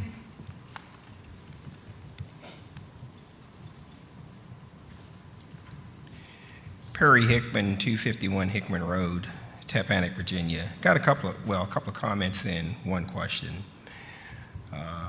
Earlier you said that your cap over the next 8 years is $25 million for debt service. So with that being said, and it's kind of a scale of actually when things can happen, but over the next few months, you're not going to be nowhere near $16 million. But based on the proposal submitted, or the figures submitted by Randy Jones, that project's going to be about $16 million. So that's the issue right there, because you're going to have funding prior to construction. Also, based on the preliminary architectural report, you mentioned $16 million, 10% contingency. I would be interested to see or hear what has historically happened over the last 3 years as those figures go from a preliminary architectural report to drawings by the architect and then to final bid. What I've seen personally, prices exceeding 100% of what's being presented at the preliminary architectural report phase. So that's an area of consideration that needs to be taken in consideration prior to requesting drawing, because part of your soft costs, you had mentioned about $1.4 million. Okay, that's going to be, I've seen a lot of final drawings go to bid, and those projects never get off of the ground because a $16 million project now is a $35 million project. And that's a huge concern. So why throw good money on something that's not going to happen? We need more. I feel that we need more realistic pricing prior to moving forward with this. Just some thoughts based on my past experience. To answer about the debt service, you're correct. It's as debt service falls off, we gain more money that we can gain in debt in order to still keep our policies where they're supposed to be. But that doesn't take into account for grants or other funding sources that could come in. So I agree with you. I mean, we got to have a hard number, but we have to have something to have a hard number too. And right now, nothing's been presented to our board. I could just present how much money we will have available over what period of time.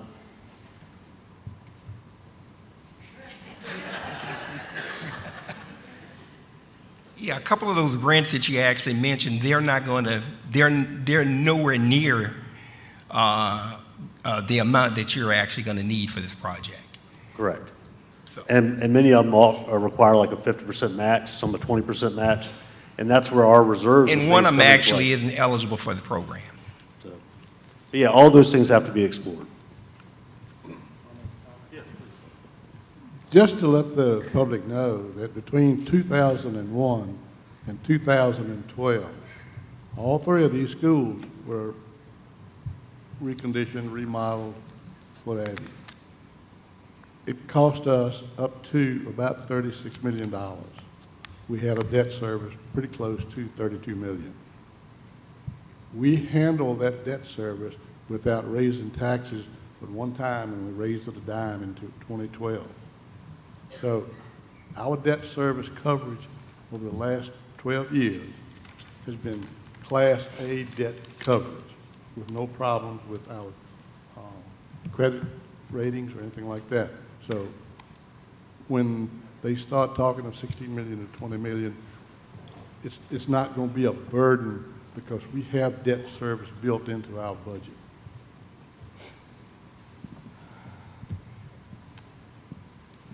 Good evening, Butch Gross. I'm from the South District. So I'm not going to talk about anything that anyone's mentioned before. I just was enjoying hearing the conversation between the two boards and the members of the two boards. But one thing that I do know, and one thing I've heard for years at our school board meetings and tonight in this joint meeting, is a lot of grumblings from the community members because they don't feel the trust and transparency that they really want to feel. So Rob, I loved how you said you wouldn't desire to have 8th grade in the high school. I did go to school with Mr. Croxton when he went here in the 80s, and in the 90s they were moved out and sent down to the middle school. Okay, so we had a true middle school. Well, not really, because 5th was there too, but it was more like a true middle school function. Okay, so I also recently retired from Essex County Public Schools last spring, and one of the things I did when I was COO before I went back into the building as principal was, work with operational stuff, right? And so, the CTE building, it's not it's going to need a lot of TLC, and I know it can be modernized, but you're going to displace a lot of other things that are in there now. I know that the joint, maintenance part with transportation, that'll help move the people that are in the county out. I also know that there's a ton of athletics that is a big part of our school culture climate, the positivity that we get. A lot of kids are in school every day because they're athletes and they participate in sports. So there's got to be a better plan than they're just going to have a couple rooms in the new CTE building that's going to become the new 7th, 8th grade, right? You can't just be, they're going to be a few rooms because they're taking up, a ton of that space. That footprint is mostly now athletics. If you take out the little part that is, got the county stuff in. Think wrestling that just got a place, they'll be displaced. You got football and the bulk of the whole backside of it. There's storage that will have to be addressed, things that have been stored for years, all the school records. You got to have a plan for all that. I know that it sounds great that the school board's going to have a space that's not the space they're in, right, to put their offices in. But you can't put them in the locker rooms and you can't displace the health classroom. And, there's got to be more, I believe, more specifics like we were just saying. Like everyone needs to see the whole thing unveiled because it hasn't been that way. Because if you go back when we started, the board decided to shelve it, right? And a lot of man hours and time and money went into getting to the point where we could talk about what the particular models would be and what we would consider, what plan, A, B, C, D. I mean, there were hours, man hours, lots of hours put into that, and then it was stopped. And like Mr. Crocker said, it was a majority situation. The vote changed. But here we are now, and people just don't trust that where we're going is where we need to go. So I believe our school board, not necessarily our board of supervisors, our school board really has to work hard to build that trust and transparency back so that teachers aren't talking about packing their bags and leaving as soon as it starts. Because that's what's happening. I hear it every day, last night, the night before, phone calls, emails, texts. So it falls on the board to try to build that bridge back. And I know my time's up. I just wanted to talk about trust and transparency because that's kind of lost in all this. Thanks, guys.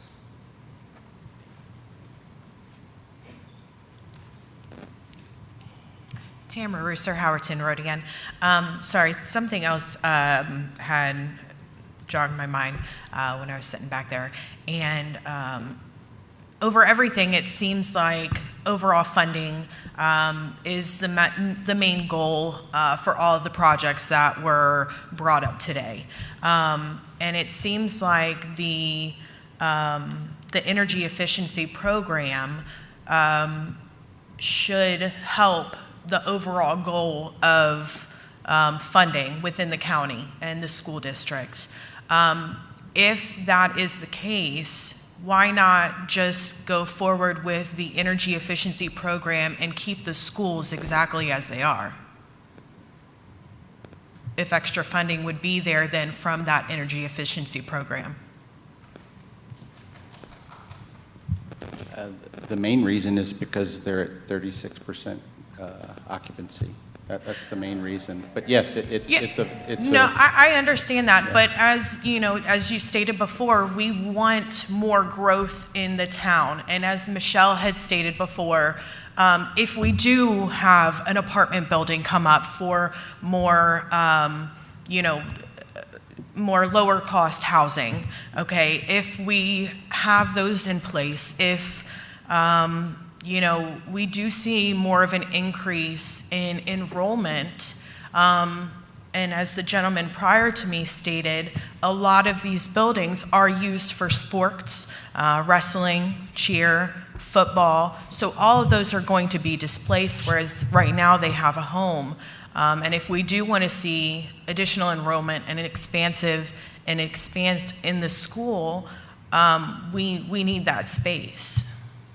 Yeah, everything that was mentioned has been accounted for. Everybody has a space. If you didn't notice on the plan, there's a brand new regulation-sized gym with all of the athletic facilities necessary for what's going on out there incorporated in that new construction. There's fully 1/4 of the, probably 1/3, excuse me, yeah, 1/4 of the CTE building, which is 32,000 square feet, about 10,000 square foot of high bay areas preserved for field house. Unspecified field house sports activities, so that no one is displaced of the things that are going on in there. There are the current locker rooms around the current gymnasium that are unutilized. They were able to be utilized back in the day. That space can be used. So no one's going to be displaced. And if we have to build another field house to accommodate those activities, that'll be done. So those things are all being thought through. What was your other question about? Well, my main thing is, I understand those aspects are being looked at and looked through. You asked about the population increase.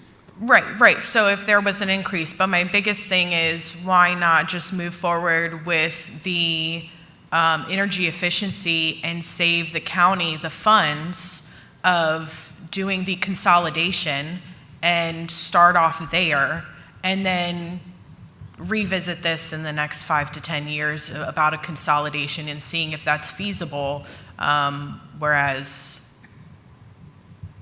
trying to save the county the overall funds in the immediate future. State standards recommend being 70 to 85% occupied in your buildings. It's just not a good utilization of infrastructure to be at 36%. Your first question was, what if we get a sudden increase in enrollment? I mean, you're talking 200%, and we still would have capacity. So I don't. I mean, if an apartment complex were to be. It's not going to bring 2,000 kids. it could be close to it. I mean, It could there happen, yes. there are things in the works for complexes and builders that are trying to move forward with such. I work at the pro department at Lowe's, so there are a lot of builders that I work with on a daily basis. So that is something that they are working on doing in the community, is to bring in more homes and more buildings. Okay. If I can, I just want to answer your comment about why can't we just do the efficiency studies. The presentation that was made only had the efficiencies to the chiller, which is in dire need to be replaced. But the next 5 years, if you saw previous presentations, you're looking at another $12 to $15 million in additional repairs to the elementary school. So yes, I think we have to start with the efficiencies right now to buy whatever time is needed. But the renovations that are required at elementary school, it's just not sustainable from a financial perspective. So I think you have to start there, but the other costs that go along with it, with like the whole double roof system that it has now, the walls that are up, the inefficient air handling because it was all one unit and the open concept, just doesn't make sense long term. I think all those questions got to get answered, and we have to start somewhere with it. But financially, from what I've seen, it doesn't make sense to keep it for any long period of time. Right. And Ms. Maruska, those were, you didn't have the benefit of seeing the previous iterations of this where we fully considered that, full renovation on the Tappahannock Elementary School, and it was $39 million. And as Chairman Akers said, yes, $12 million just to put Band-Aids on it to get us by another 10 years, and that doesn't include any renovations. That doesn't, no aesthetic improvements, just, making the roof stop leaking and having heat and air.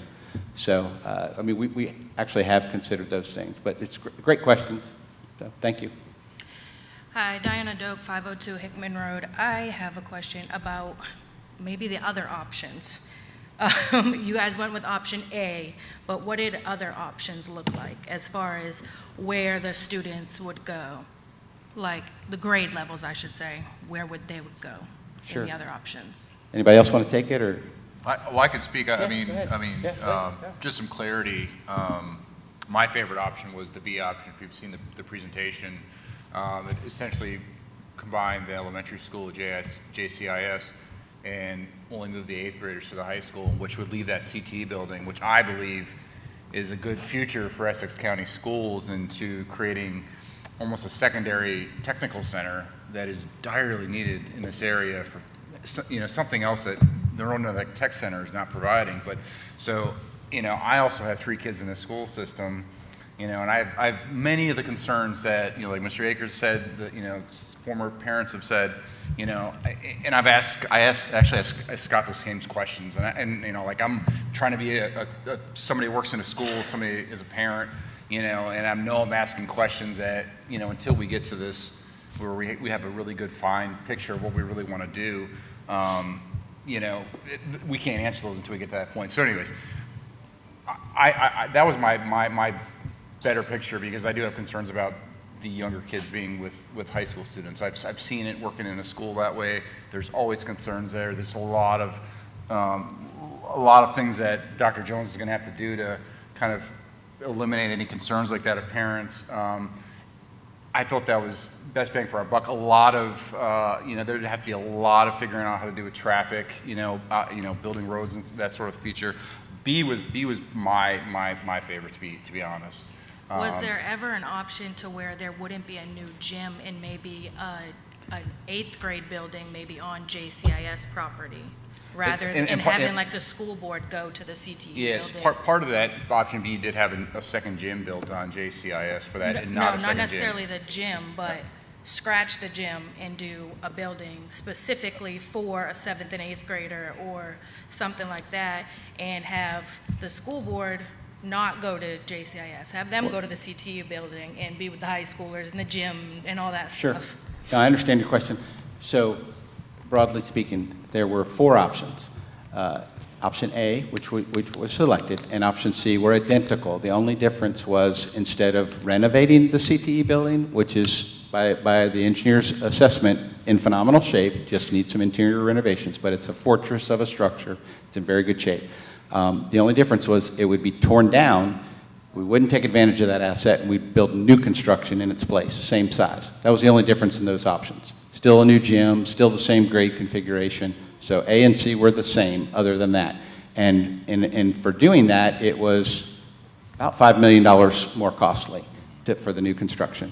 Option B, which Mr. Brunig is speaking of, had a lot of good attributes, but pre-K through 5, if you put a single other grade to pre-K through 5, it will trigger the need for a new cafeteria and a new gym because you've exceeded the capacity of the existing cafeteria and the existing gym there. And all the other comments we heard about, even the current option, is the traffic at JCIS with PK through 5. It would exacerbate that as well. So that's the reason I think the majority of the board went with option A, but it absolutely considered it.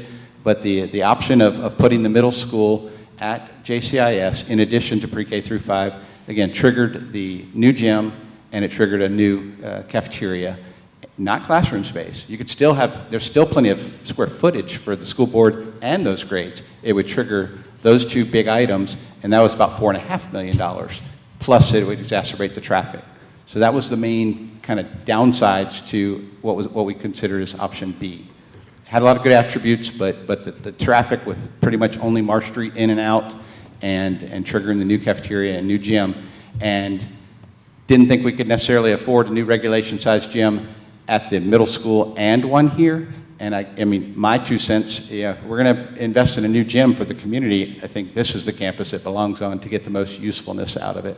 So I hope that's a word description of the options. Question with the new gym, according to the mapping, I don't know if that's exactly where you want to put it, but that would get rid of that old concession stand that's there, and that's what the youth football league uses. Okay. So I guess the Board of Supervisors, would you guys be able to come up with an alternative placement for us, because I'm on the board there as well, to be able to have our own concession stand, our own field, and all that stuff, since we won't be able to utilize it here anymore. So our home games, we wouldn't be able to have them.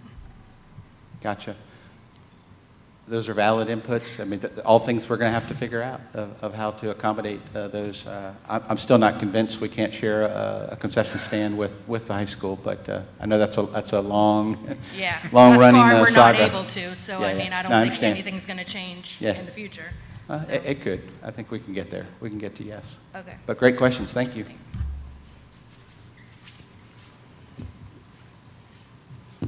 Hello, Beth Harvey, 338 Jeanette Drive, retired educator of 42 years.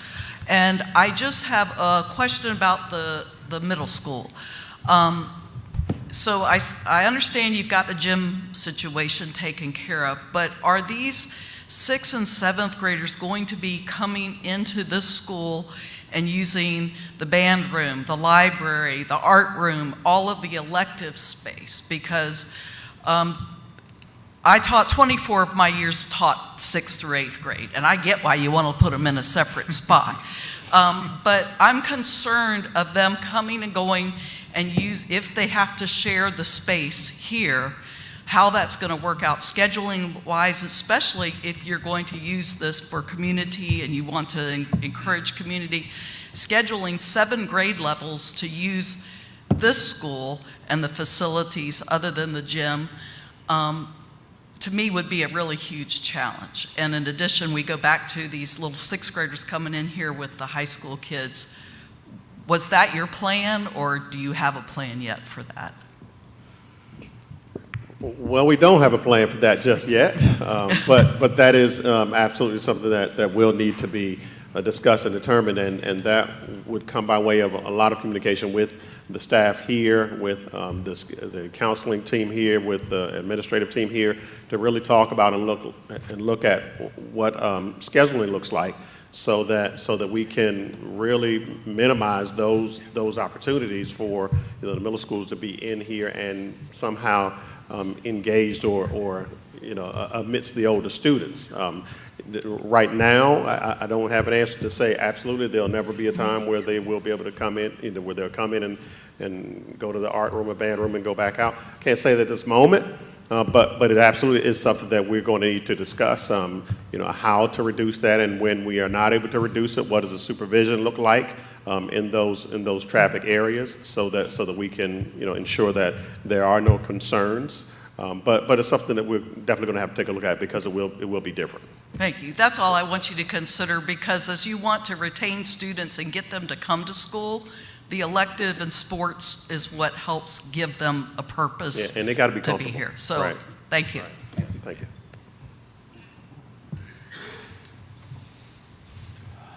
Barry Bates, 854 Curtis Mill Road, Essex County. First of all, I'd just like to thank you for all the work y'all done. That's probably one of the better laid out initial plans I've seen in the county in a while.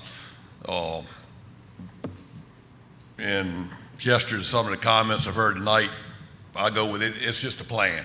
In the beginning, all plans change.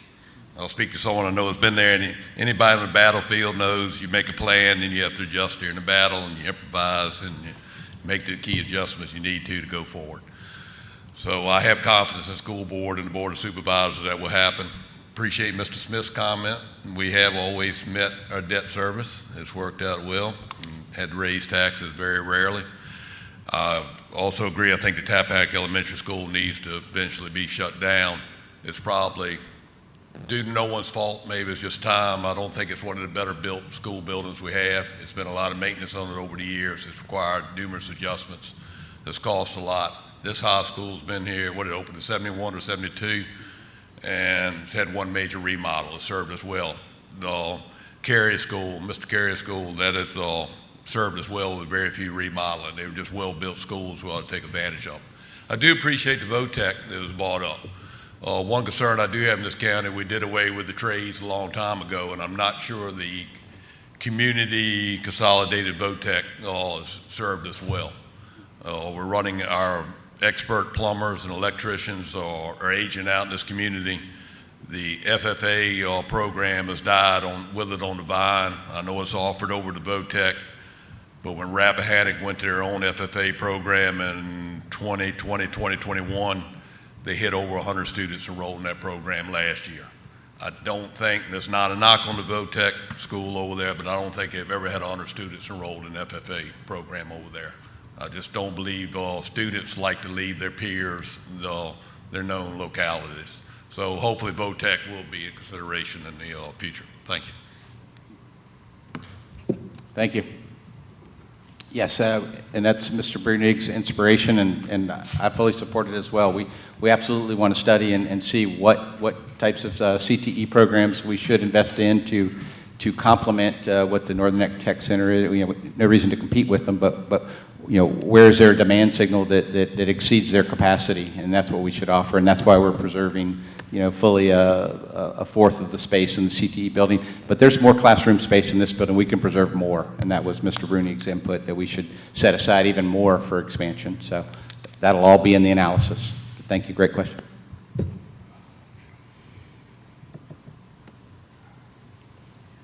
Good evening. I'm Madeline Lawson, 19551 Tidewater Trail in Tappahannock. And I want to thank both the boards for holding the town hall tonight. I think it's been really informative. But I would like to say to Mr. Croxton and to the Board of Education that I would really encourage you to just kind of step back and take your time. I think you've done a tremendous job with the proposals for the consolidation. I was a part of that committee a year or so ago. So we didn't get it done in 18 months. I don't think 3 or 4 more months will hurt. You have a new superintendent who's only been on board for about 90 days or so. Next week you're going to have an election and you have maybe possibly more new board members on your Board of Education. And I think that you just need to make certain that everybody has had an opportunity to have their input, so we don't have to keep reinventing the wheel. So let's give it a little more time. Let's get it all worked out. Make sure that our staff and the community is engaged, and bring it back and let us see an actual plan. We're talking about concepts right now. So I think it would be good to get that input so we can go forward. So I thank you for what you've done, but let's give it a little more time. Thank you. Thank you. Any additional comments, questions for either board? Chairman Akers, I'd like to ask a question. Does the plan include anything for an ROTC program? Will they need space if that were to be done in Essex schools? My analysis, and I've reached out to every branch of the service. I'm a retired general officer. I should have some pull to get a ROTC program. And every one of them has told me we are not large enough to sustain an ROTC program. They will not start an ROTC program if you have less than 2,000 students. The ones that are in other small schools are grandfathered. So our future is partnering either with King and Queen. I'd like to see us partner with Richmond County, but starting an ROTC detachment here is not in the cards because it's not sustainable. So no need for the space then? Probably not, but we have plenty of space. Okay. There's plenty of space. Good deal. Thanks. Great question. I'm going to go ahead and close out our question period now. Ask our board members to provide any final comments, also have the school board do the same. I can tell you for one, I'm glad I'm not a school board member, because it is certainly one of the hardest jobs that you have to do when you have to make decisions about our youth, and then also understand the impact of the community as a whole, the impact on seniors and everything else. It's not an easy task. I think our job is tough sometimes, but I think certainly you all as a school board have a tougher job. But I do thank everyone for coming out tonight. Do appreciate all the comments. We'll be sticking around if anybody wants to grab me one-on-one. We can break it out by district, however that matters. Happy to sit here and take whatever questions and comments. With that, I'll pass it on.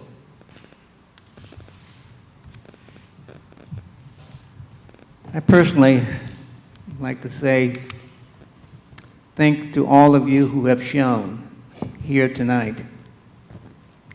I am personally disappointed that more of the seats that I see empty, I'm very concerned of the number of folks who have shown. And I ask myself why. Is it because of the two boards? We haven't communicated well? Is it because of the two boards that we have not involved our citizens well? I don't know. But this does concern me, the number of citizens who have shown here tonight. I can remember when we had a concern about hunting. And I can tell you folks, this building was almost full. So I say to you, I'm disappointed. And I wonder if it's these two boards. So I want each of us to think about that.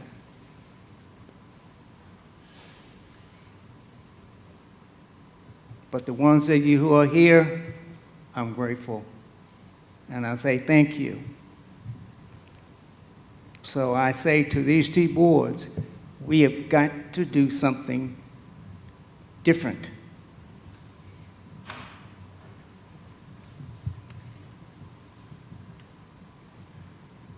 I love you all. Let's work together.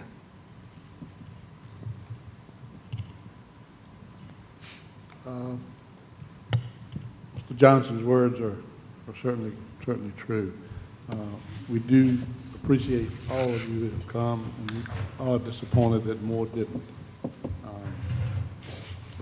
you are the people who care tonight, and you're here. And for that, we're thankful. Hopefully, these two boards can put together whatever plan and whatever program that we need and we have for these schools, that they move forward in a positive way.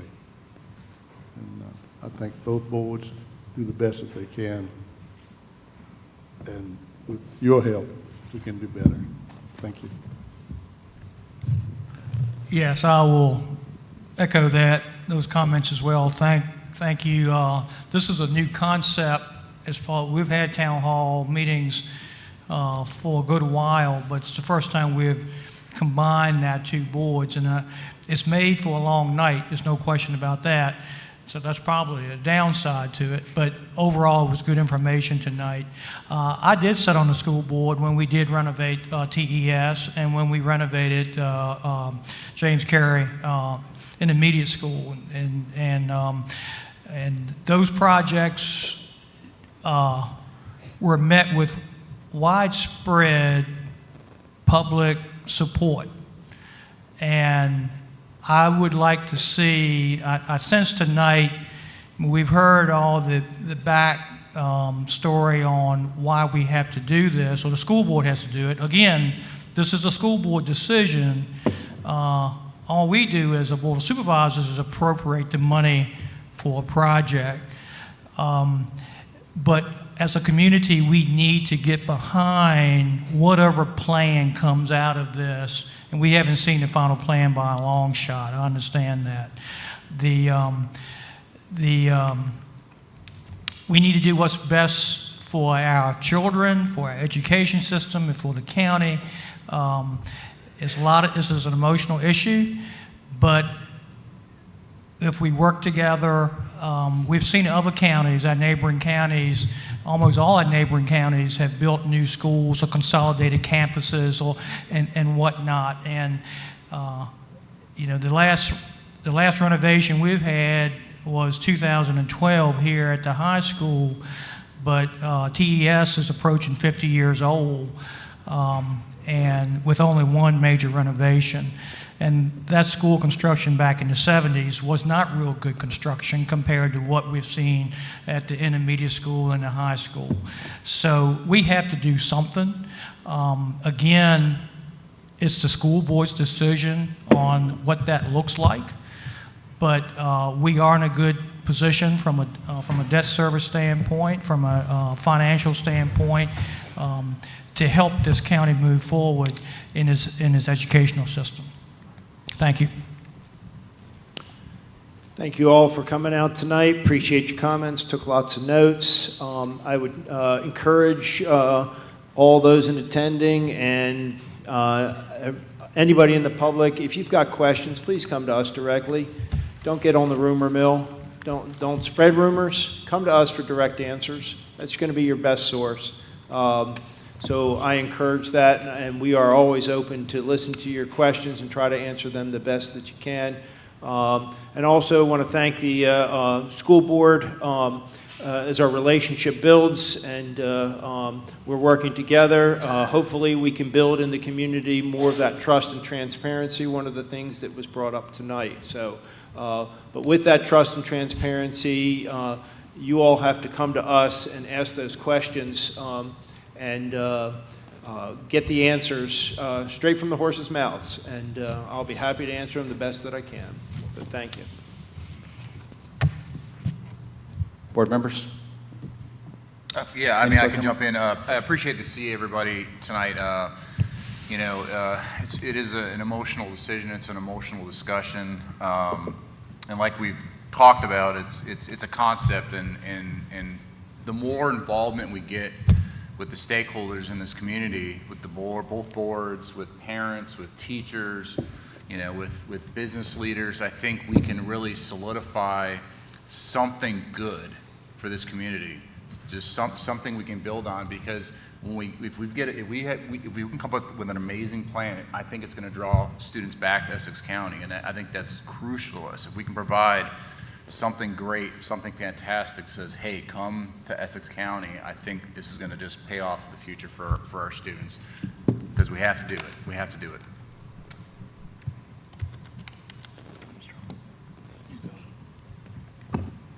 Good evening. I want to just first thank everyone for coming out tonight.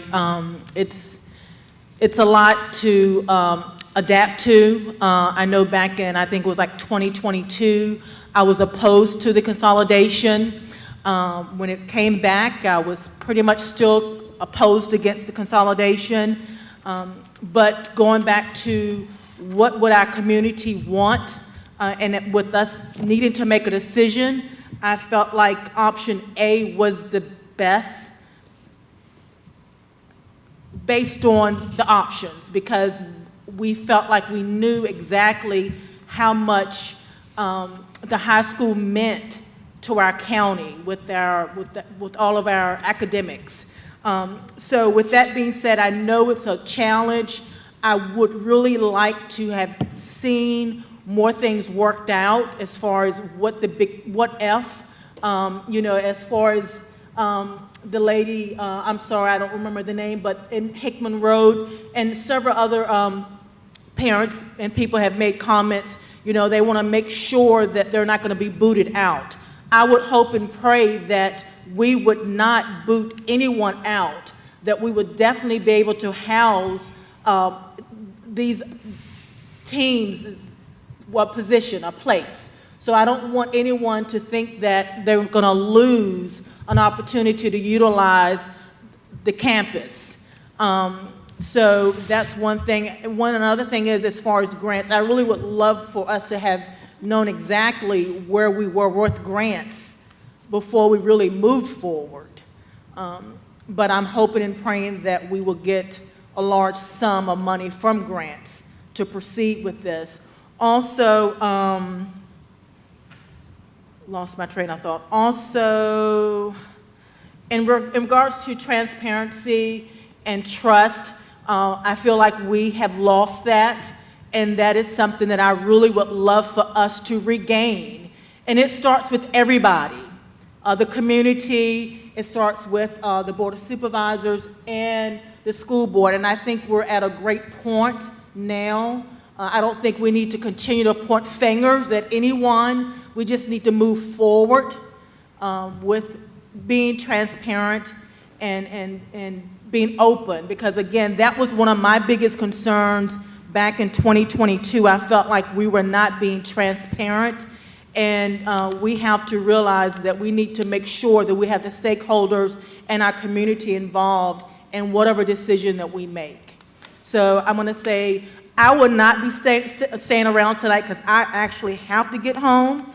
But if you have any questions or concerns, please call me. You can call me, you can send me an email. If I don't know the answer, I will definitely get the answer for you. So again, thank you for your time.